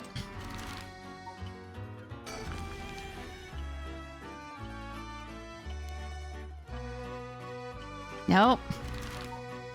God.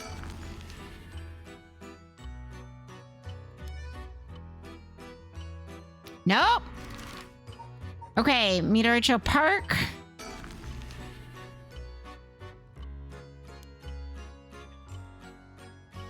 Nope. So what? Was she at one of the places we thought there's no way she could have been at? Oh my god, fine. Well, where the fuck was she then? Let's check Hanji Bridge. Nope. There's no way she could have been at Kinshibori Park, but... Nope. God, it's just gonna let me pick everything. Fine, let's try the Shigima residence. God!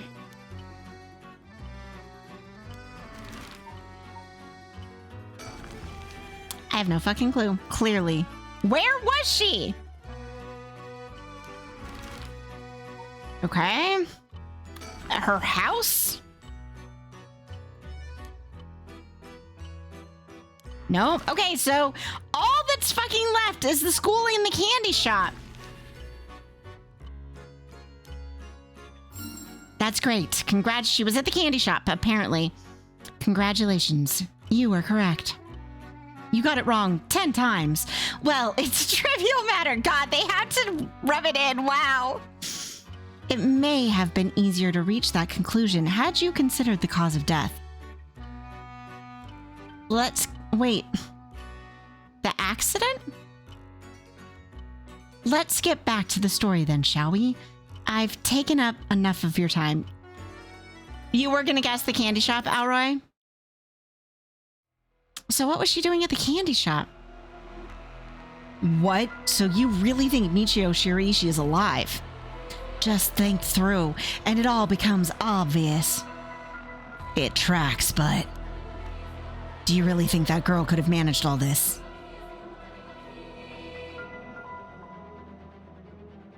Oh, she was watching Yako. Yeah, that one makes sense, I suppose. First of all, Aereo, go report this to HQ. Understood. I'll get on it right away.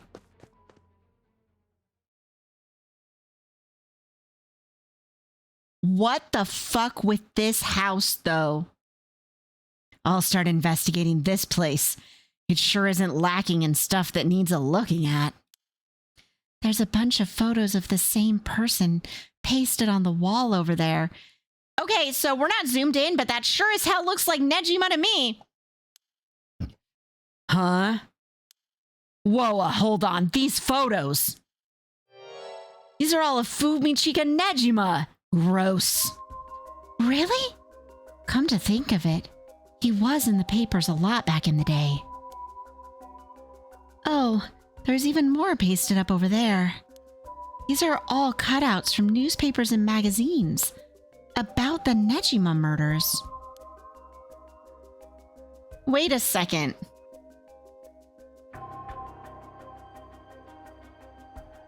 Is Ashimiya not Nejima? Is this guy Nejima? I don't know. I don't get it. Why the weirdo shrine? Let's keep looking around. Okay, God. Oh, okay. They're not going to let me, like, change the camera, which is... This place is disgusting. Did Michiyo Shiraishi really live here? Okay, the floor. It's off-putting to look at, but I can't help but wonder what in the world this is. Yeah, victim's old enough and he did do time, right? They're magic runes. They're used in Western black magic rituals. Most of the time they're useless imitations, though. I wouldn't get too excited about it. Oh my, who knew the chief investigator was such an expert on the occult? I just chanced upon that information, he lies through his teeth. That girl with the spirit sense she mentioned, she's pretty informed on the subject. Someone was attempting to perform Western magic in this place. Pretty absurd, if you ask me. Of course, the person in question was dead serious about it all. Okay. Western black magic. While magic is often classed as a branch of mysticism or may variously refer to the likes of witchcraft or astrology, here it refers specifically to Western black magic. In the Middle Ages, the line between science and magic was blurred, and the pursuit of the supernatural considered a legitimate academic discipline. Astrology was regarded akin to astronomy, while alchemy was accepted as scientific fact and would eventually evolve into what is today known as chemistry. One discipline, however, was considered wicked and shunned accordingly: black magic, the practice of using magical knowledge to strike a bargain with demons. In contrast to the socially acceptable subjects studied by the intelligentsia, black magic was most prolific among lower classes. It was the common people who suffered most from the ills of the day, war, famine, and sickness, which perhaps led them to seek aid from unholy powers.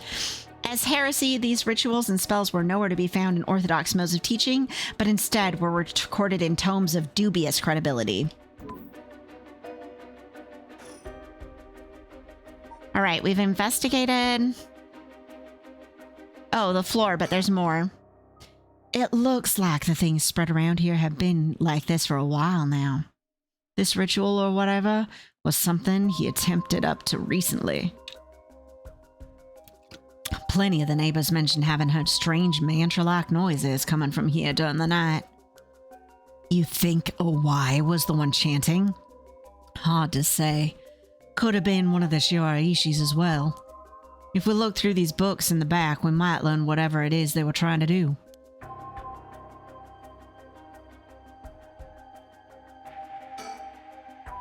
There are old books scattered everywhere. I wonder what they're about. Many of them are written in a foreign language.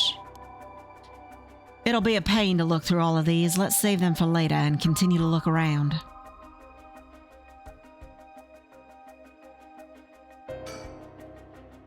The drawer is really old. Chief Inspector, do you mind if I look inside? Huh? I mean, in normal cases, only the police would be allowed to touch things, right? Right, Ario's in here, so let me take a look at it. Richter is, at least, like, respecting the crime scene. There's just clothes in here. Not much variety either. Can't say they were big spenders. Well, I was hoping to find a talisman here, but I guess we're not so lucky. Ah, see. Thank you anyway. Ah! I wonder if the talisman protected Michiyo from dying. Like, if she actually just didn't fully die.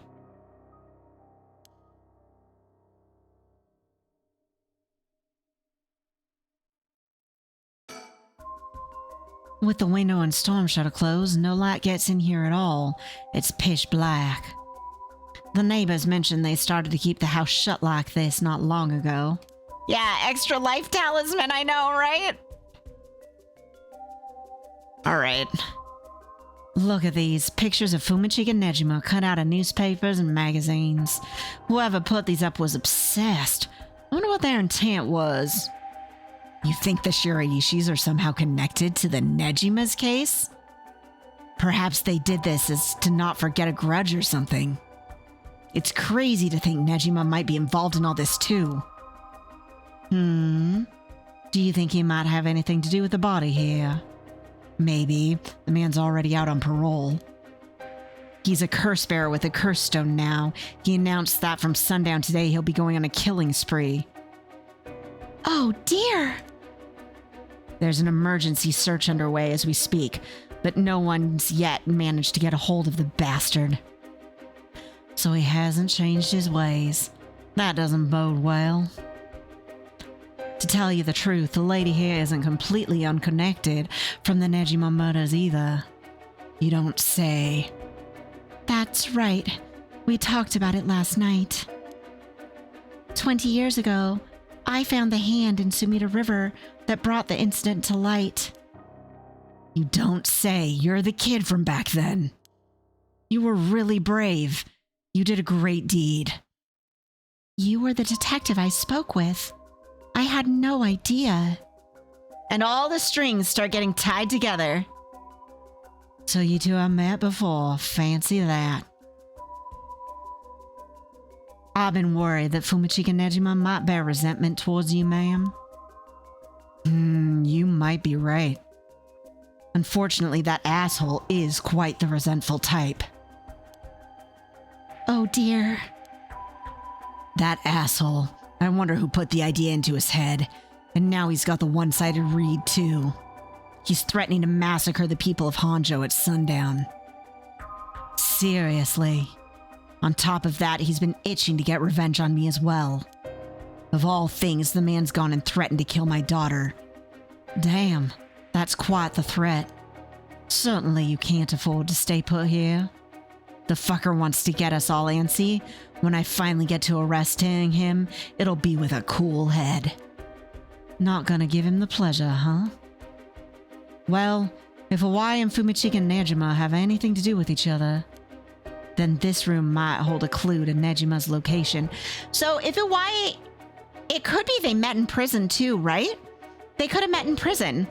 And, well, people get like weird obsessions over like serial killer stuff. It could be that Hawaii like revered, quote, his work, gruesome as stating that is, right? And yeah, they could have been cellmates or something. Yeah.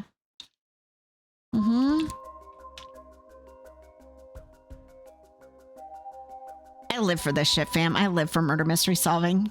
I cannot express to you how much I am enjoying playing this game. Let's hope so. All right. Oh, Nejima's pictures separate from the cutouts. Okay. It's the same man in every picture. Is that Fumichika Nejima? Wow, this is quite the spectacle. I don't think I'll ever manage to erase this from my mind. Don't worry, Richter. You're quite the spectacle yourself. Oh my god, Harue is a queen at roasts. Richter, you are cooked. Damn!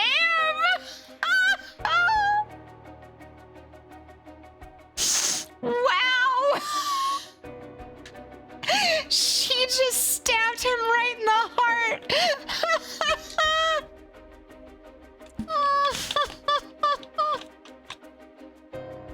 I can't. That is so funny. Do you mean to compare me with the likes of a bizarre criminal?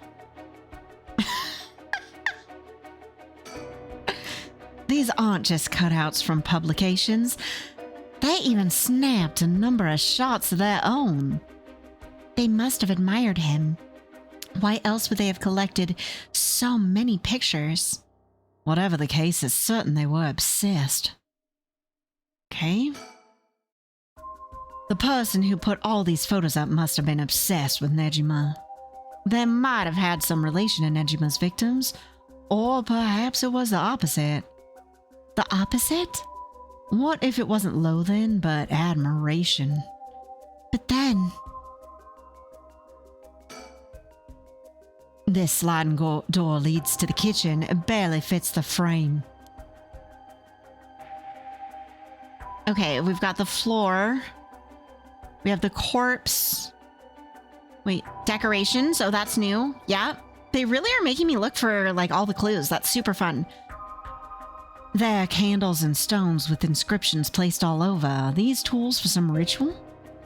Hey, don't touch anything you hear. Oh, that's right. Considering this is a murder scene, we ought to leave everything as it is. All of this can be used as evidence. If anyone besides forensic toys with it, it'll cause trouble down the road. Okay, decorations, floor, corpse. There's nothing around to confirm his identity, but by the looks of him, I'd say he's Kenkichiro Owai. You've seen him before? I heard he had a criminal record, so I assumed he wouldn't have held a respectable occupation. Is this what a curse does to a person? Ma'am, it'd be better not to look so closely. Oh no, it's amazing. Yeah, I'm concerned about her too. Suzume, I'm concerned about her as well. Cruel is what it is. Yep, we are concerned about her. Nejima's picture, the floor. All right, I think the old books, are they all that we haven't gone back to? Yeah, I can't turn anything in this room. Corpse, floor, more old books and other old books, the decorations. Nejima's picture, the window, newspaper cutouts. I'm just like moving all over the screen. All right. What do you say, Chief? Would you let me look through it if I wore gloves? Well, it's not like I'm any help with foreign languages. Go ahead. Thank you. This seems to be a book on Western black magic. Same runes are written here alongside detailed descriptions of the procedures. I suppose you'd call these grimoires. It's all a bunch of nonsense if you ask me, though. You think this Owai guy was studying them, perhaps to perform some kind of ritual? There are a bunch of handwritten notes beside the grimoires. Whoever it was, they were serious about this. Owai doesn't look the type to be into this stuff, but you shouldn't judge a book by its cover. But why would he be studying black magic? Okay. What if it wasn't Owai? What if it's Michiyo's mom?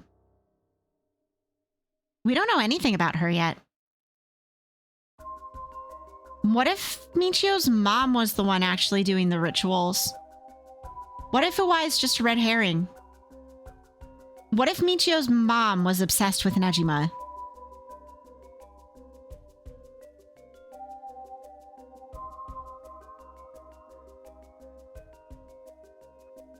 Question mark. According to the materials, this here rune is for the restoration of youth. Perhaps he was trying to become young again. Maybe Owai flucked around with black magic and found out? Yeah, I don't know. This over here seems to be black magic related to resurrection. Each one of these spells requires human sacrifice. Talk about dangerous. Resurrection? Like the rite. I guess no matter what part of the world, people will turn to the occult for similar reasons.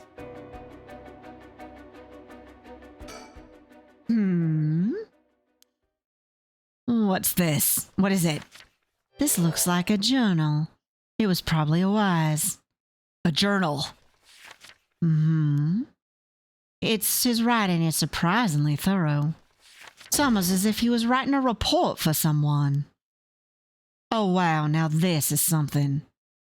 What is it? What did he write? This is quite the find. Let me give you a summary. So, this Kenkichiro, why, fellow? He'd been searching for a spell to restore youth for years. So he was into black magic from the start. He believed if he could learn to successfully perform the spell, he could then use it to earn a fortune. Oh, okay. Yep, that makes sense. So the dude is just a scam artist. Yeah, you know what? Considering it fits with the charming person turned, who's actually an abuser, this makes perfect sense. To tell you the truth, that seems he was already getting funded after he acquired this grimoire. Yeah, you don't say. This is starting to sound kind of familiar. Yeah, Shiraishi also got funding after he looked into the Rite of Resurrection. Hold on. I know what it is. It's the soap lady.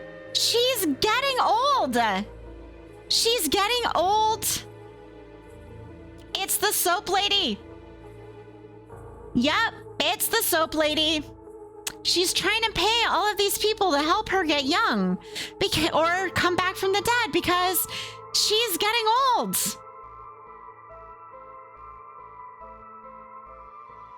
Yep, that's it. That's the only person who has the ability to fund all this shit. Yep, it's her.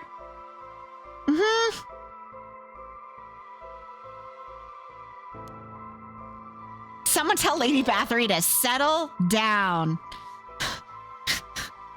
I'm sorry. All I can think of is, I think I've told this story before on stream, but I'm going to tell it again because I need you all to understand the meme if I say it so that I don't have to keep retelling this story. Okay? I will, but. So there was this one time when I went camping with my sister. And this was when my second nephew had been born. And I think he was about 2. So the older one was about 5. And the older one's now 14, almost 14. He'll be 14 in a couple days. And we went camping at a state park in Washington. It's down near Tacoma. It's actually a gorgeous state park with this like beach that's probably one of the warmest beaches in Washington. It's really lovely, shallow beach water. Like you can wade out really far. It's quite a fun state park. Anyway, there were a bunch of Canadians who were next to us at the camping site having a bachelor party. And they were playing beer pong and they were drunk as skunks. Like just absolutely trashed. But they were incredibly polite. They're incredibly polite. So they were walking around shirtless with like axes over their shoulders. I'm not even kidding. I am not like doing a Canadian stereotype here. This literally happened. And they walk by our campsite and they're like, hey, if we're too loud, just tell us, shut her down, boys. Shut her down. And now whenever anyone says settle down or shut it down or something, all I can think of is like these incredibly polite, super trashed Canadians who were shirtless walking by our campsite with an axe over the shoulder telling us, shut her down, boys. Shut her down. Just shut her down. They repeated it like 20 times. It was like they were so drunk. They did end up being quite loud that night and ended up getting escorted away by the state park security. And when they left, they were like, we're not taking all of our food back to Canada and everything. So they gave us like a 5-pound bag of pretzels. My nephew was in heaven. Even trashed. Yeah. My nephew was in heaven. That 5-year-old ate so many pretzels, fam. He ate so many pretzels. So yeah. So if I ever am suddenly like, shut her down, boys, I'm talking about the Canadians on our camping trip. Yep. It was ridiculous. It was so ridiculous. Okay. It seems that Najima told him where he could obtain the book when they were both in prison. So they did know each other in prison, see? What? That's nearly too much of a coincidence. Likely not coincidence. It seems like Owai took an interest in Nejima murders after it made the news. He admired him rather passionately. You might even say he worshipped the man. Worship Nejima, of all people. This was a time when students were itching to rebel. Anyone who did something to shake the world was bound together in mirrors. Why, I had been collecting these photos ever since that time. And since he just so happened to land in prison at the same time as Nejima, he made sure to get in contact. This is a lot. I mean, even having it all laid out like this. The thought of Nejima being involved with these grimoires is staggering. I don't think we ever had anything pointing to that. What's the connection? To be honest, it's a shock to me too. For years, we've been scratching our head over the motives behind the Nejima murders. Yup, it's been a mystery to us all from the very start. Whoa, now wait a minute. Do you think? No way! Are you saying? That's right. The murders might have been for a ritual. He was attempting to perform black magic. The instructions written down for the sacrificial offering match up exactly with the acts carried out by Nejima.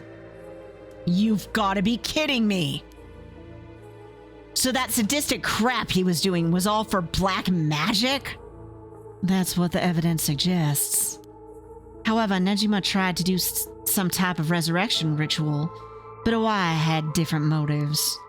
Chief Inspector, you might think this is all stuff of fantasy, but that doesn't refute that Nejima and Awai were both acting in earnest.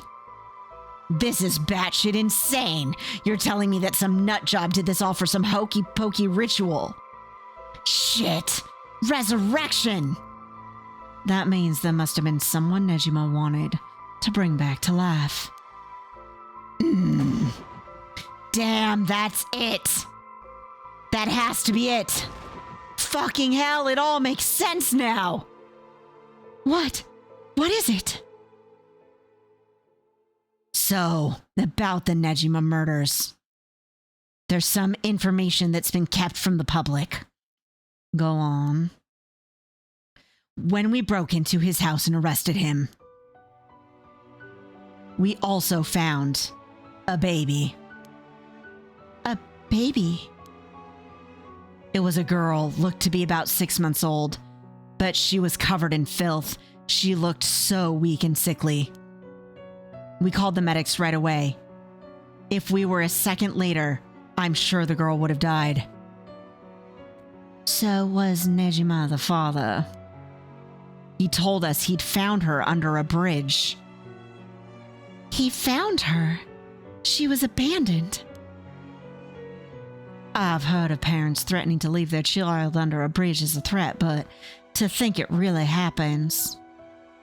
I suppose there are those cases with the dead newborns found stuffed in coin lockers. That literally is in the Yakuza games, though? Babies stuffed in coin lockers? That's literally in the Yakuza games. So it's not without precedent. Whatever the case, we never found out the truth. But there's one rumor from back then that I could never get out of my mind. And it's starting to sound more likely now. Well, I'm sure this isn't the first time you've heard it. Many believe Nejima is guilty of more crimes than what got him convicted. Back then, a lot of girls went missing. Yeah, I remember all of that. Among the high school girls that might have been murdered, or maybe I should say sacrificed, was a girl who was pregnant.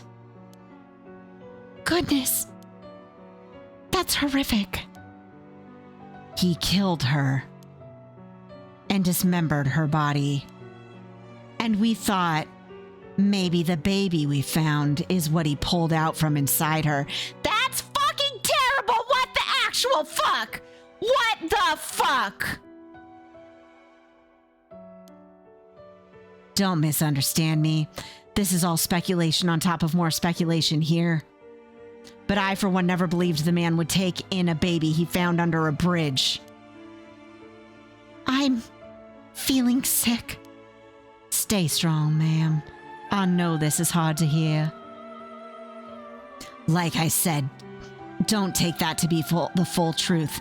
We were running on speculation back then. Now that this whole resurrection magic has come into play, we should consider the possibility it was his child, and that maybe he was trying to revive whoever the mother might have been. It's just a theory, but my life would be a tad easier if it were true. That's an interesting thought. If there's anyone Nejima would want to resurrect, a deceased wife is as good a guess as any. The fact that he obtained a curse stone suggests he has an interest in the rite of resurrection. Damn, you're right. And here I was thinking that he was only after the curse's power to massacre. Chief Inspector. Yeah. What happened to the child? Without a birth registration on file, best we could do was find the girl some suitable foster parents. It was decided to keep the circumstances secret for the sake of the child's future. Well, I'm glad she was taken care of.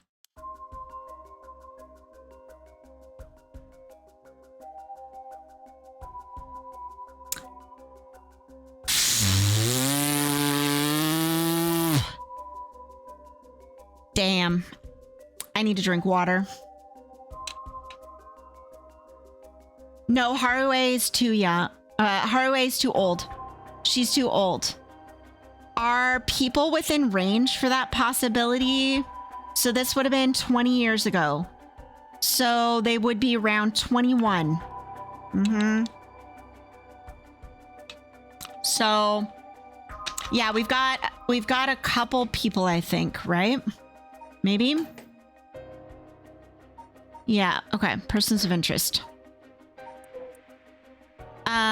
We've got Yoko. Yoko's like around that age, right? She's in her early 20s. Let's see. We've got... Yeah, Shogo's dead. It could be Shogo. We've got... Let's see. I'm just clicking through people. Richter Kai's too old. The baby was a girl. Okay. Yeah, that's what I thought. So it could be Yoko. It could be... Let's see. Obviously, I suppose it could be Mayu, but no, she's in her late 20s, right? Mayu's in her late 20s, so not Mayu.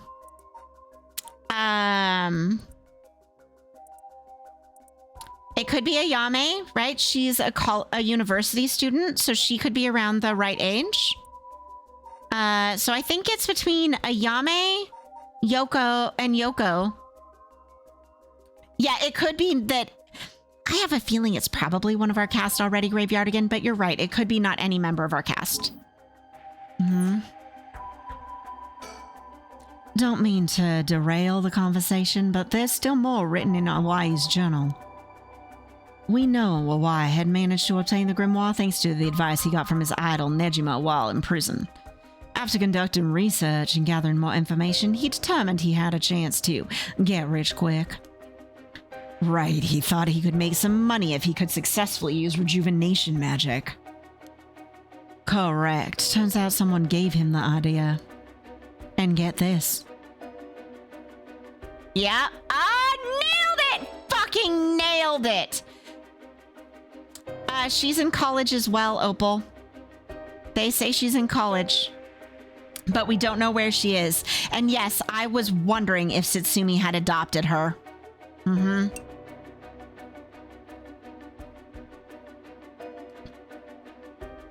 It was the one and only queen. And chairwoman of Hihaku Soaps herself, Natsue Yamamori. Wait, the chairwoman of Hihaku Soaps. So that's where this leads. Yeah, let me read what he wrote. The queen of Hihaku has a strange fear of growing old. Her fear of death is even worse. If she does die, she wishes to be revived, and she will spend whatever it takes to preserve her beauty. if she found out, she might be mad at, well, and the divorce and everything. Yeah, Opal, totally. I mean, especially if her mom, though, was also angry at him over the divorce and all of that, yeah? Magic rituals and rites, she'll use whatever means necessary. Her tenacity is unbelievable. She was apparently investing money into any research on resurrection, the restoration of youth, and the like. So she would even throw her money at the occult. The places greed will take you. Well then, that brings us to Hideki Araishi. She presumably funded his research into the Red Resurrection as well. Oh, we'd already tied that pin up. That's what it all points towards. I wouldn't be surprised if the Witch of Hihaku pounced at the rumors of the Red Resurrection. It's starting to sound likely. It might also be why she's spreading the rumor about having godly powers. It's a convenient cover for if she becomes young again. Godly powers? What's that all about? Oh, you can ignore that. Either way, I think Wyatt took the payments he was getting for his research to seduce a family into taking him in to keep a low profile. The Shiraishi family, Michiyo and her mother, Toshiko, were just his unlucky marks. And this is where you get involved. Are you feeling steady, ma'am? Huh? This has something to do with me? Oh no. Iwai kidnapped her son. Iwai must have been the one who kidnapped her son. Because Michiyo was the one who coaxed him. And didn't realize that it was going to lead to the... Yep, okay. Yep. No, you can't mean... You realize then... Perhaps. Konkichiro Wise. No. Child? No. No! None of these are good! Can I go back? Oh! Hold on. No. Natsue Yamamori.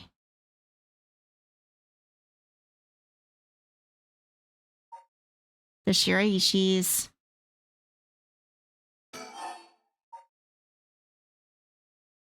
What? Oh, Awai's. Hold on. Banshiro Awai's living sacrifice was magic?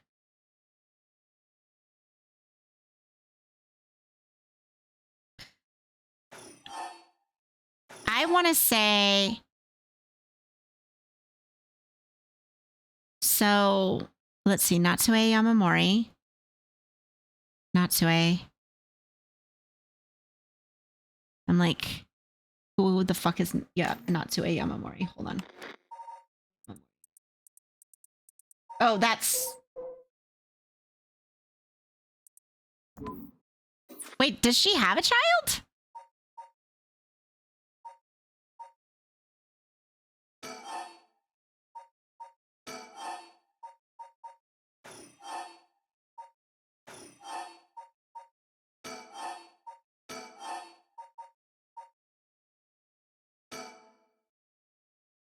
Toshiko Yoshirishi's child was the sacrifice. What? Ma'am, please calm down. That wasn't it. See, I don't think any of this is right. Oh? Was I mistaken? Then what did you mean? Ma'am, please calm down. Why I'm moving in with the Shiraishis to practice his magic.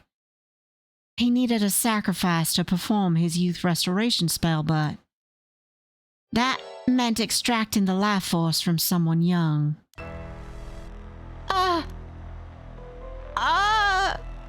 So it was Iwai, this man. Iwai worshipped Nejima, so he must have also despised Nejima's detractors. Not to mention he was captured and sent to jail once before. Surely he had a bone to pick with the police. So he realized he had the chance to both avenge Nejima, embarrass the police, and acquire a living sacrifice at the same time. Fuck! You got it! Iwai kidnapped Harue Shigima's son and managed to score 3 birds with 1 stone! You're telling me that horrid man, he never had the intention of returning my child? I thought there might have been a reason why the kidnapper seemed to be mocking the police. Yep, I was right. We just couldn't string it together. He never wanted the money. His aim was to humiliate the force. It all makes sense. He must have used Michiyo to lower your boy's defenses and then kidnapped him on his way back home. That man, he took Shuichi. Ma'am, please calm down. I understand, but you must remember to breathe. You don't understand. You have absolutely no idea what I'm going through. This isn't a joke. I wouldn't expect the police to understand. You'll never understand. Living sacrifices. What a stupid idea from a stupid little man. Okay, ma'am. Let's just take a moment to breathe. Why don't we go get some fresh air? I can't believe this. This is...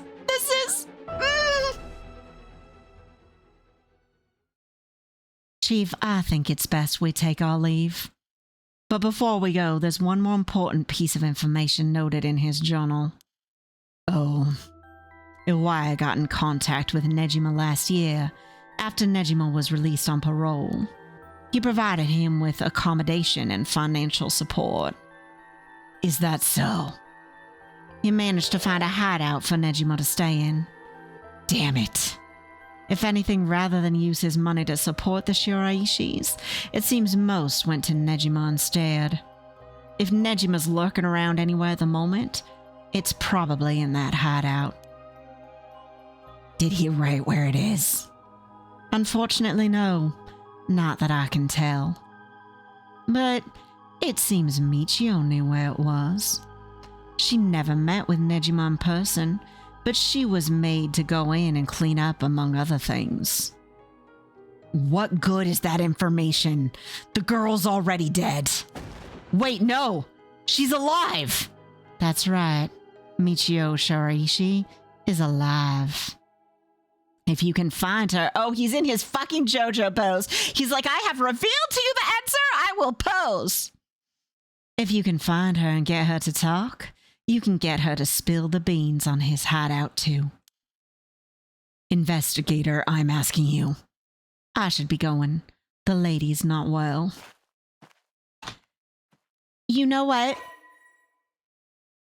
I think that Michiyo's plan and that Harue's plan may not be mutually exclusive.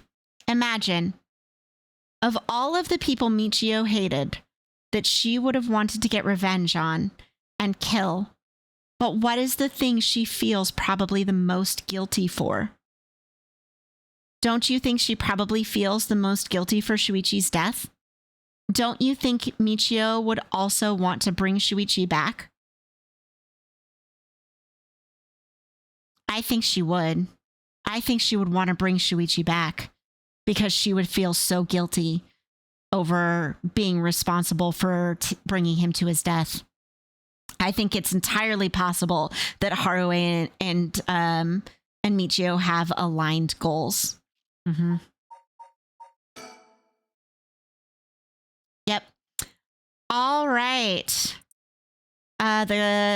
His deceased body was discovered in the Shiraishi home. Oh, this is long. God. Okay. Kankichiro once made a living by placing advertisements in magazines to sell phony magic items and good luck charms. He held a nostalgic yearning for the post-war era when things and people were simple, and has nothing but negative things to say about the rapidly developing, ostentatious, His world is late. Okay, so he wanted to take advantage of gullible people. Got it. Radical in his belief that it would be better to tear down society and start over again, Kankichiro is discontent with his life spent poking around in society's, thank you, Opal, cesspool to make a few coins. When the Nejima murders were widely reported in the media, it had great impact on Kankichiro as he witnessed how a single act by a single man could cause a major rift in society. Perceiving Fumichika Nejima as a great hero, he began collecting every piece of information he could find on the man. Kenkichiro was later arrested for his illegal business practices, and a chance meeting with Fumichika during his incarceration solidified his idolization. He was captivated by Fumichika's talk of black magic, and following his release, acquired the grimoire Fumichika had hidden away. As for Toshiko Shiraishi, Kankichiro set his sights on her after encountering her at her part-time job. When he learned that the Shiraishi family was in financial trouble and could not afford to send Michiyo to college, he turned on the charm and took advantage of their weakness by offering them money. He revealed his true colors, however, after moving in with the family and used violence and money to keep Toshiko and Michiyo under his thumb. All the while, his belief in black magic deepened, and he found a sponsor in the Hihaku Corporation. Kankichiro forced the Shiraishi family to perform various rituals, with any attempts to resist being met with merciless beatings. The mother and daughter were helpless to resist. After Hihaku offered Kankichiro great sums to intensify his work with black magic, he set his mind to sacrificing a child in order to perform a youth restoration spell. For this purpose, he chose Shuichi Shigema, the son of Harue Shigema, against whom Fumichika held a grudge. He attempted to enlist Michiyo so as not to alarm the boy, and when she resisted, beat her mother 20 times. With Michiyo's assistant, Kankichiro kidnapped Shuichi and locked him up in the Shiraishi house, and told the young courageous boy that he'd kill Michiyo if he tried to run. God. While his actions were motivated by a personal grudge against the police, it was first and foremost an attempt to create a social uproar and breakdown in public order. So Kankichiro painted the crime as a regular kidnapping, demanding a ransom from the family. However, because of an embargo on the press, the kidnapping did not cause a public outcry akin to that of the Nejima murders.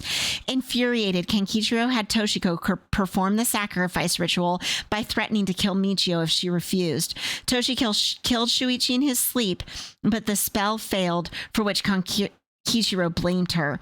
Warning Michiyo to keep silent about the murder to avoid incriminating her mother, this is so fucked. Kankichiro dumped the boy's body in a nearby river.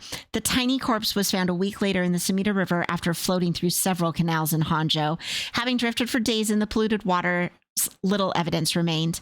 Although Kankichiro performed no further sacrifices, his devotion to black magic only increased. Toshiko and Michiyo spent their days consumed by guilt, forced to continue serving Kankichiro until they died. And meanwhile, Michiyo is being blackmailed by one of her teachers who's abusing her. This girl had every right to be so angry, and she must feel so guilty. Yeah, awesome. Okay. That's great. Fam, I hate to do this because of the timing of stream and everything, but I can't snooze my ads. So I do want to finish this up. So I am going to run them just to get them out of the way. I wish I could just snooze them, but I can't. So we're just going to run it and handle it. And I will be back in 3 minutes. I suppose it does give me a good time to pee because I've been drinking so much fucking water. All right. I'm just gonna run them now, and I will be back in just a minute. Okay. Thank you. Sorry. I don't want to run them. I don't want to, but here we are.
I'm back. All right. We're here. Are you feeling better now that you've gotten some fresh air, ma'am? Click on it. I'm fine. Suddenly finding out who the kidnapper was really made me lose my wits. We managed to solve the kidnapping case by pure luck here. You're right, but Richter, I feel grateful towards Michiyo. Because she killed the kidnapper? There's that too. But it's for something else. If Michiyo is the one killing all these people, then she must have acquired quite a sizable amount by now. Soul dregs, I mean. Huh? Hey, Richter. Whether the kidnapper's dead or alive, it doesn't mean a thing. Revenge won't bring my boy back. And if Nejima is planning to cause a massacre to collect soul dregs, then all the better. I won't give up on resurrection.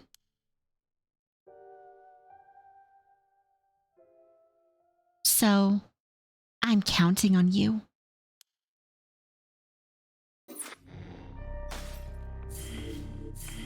Okay. All right. Like I said, I know the ad timing was really bad, but I think I'm at the end of my energy for today. I want to go like sit on the couch and do some art, and I have some stuff I have to prep before I head out of town for my trip. So, I think we're gonna call it here. Let's go find someone to raid. Who is on? Case is on and is not playing a scary game for once. So we're gonna go raid Case. Yeah, Case is not playing a scary game. There we go. Yeah. It's like, God.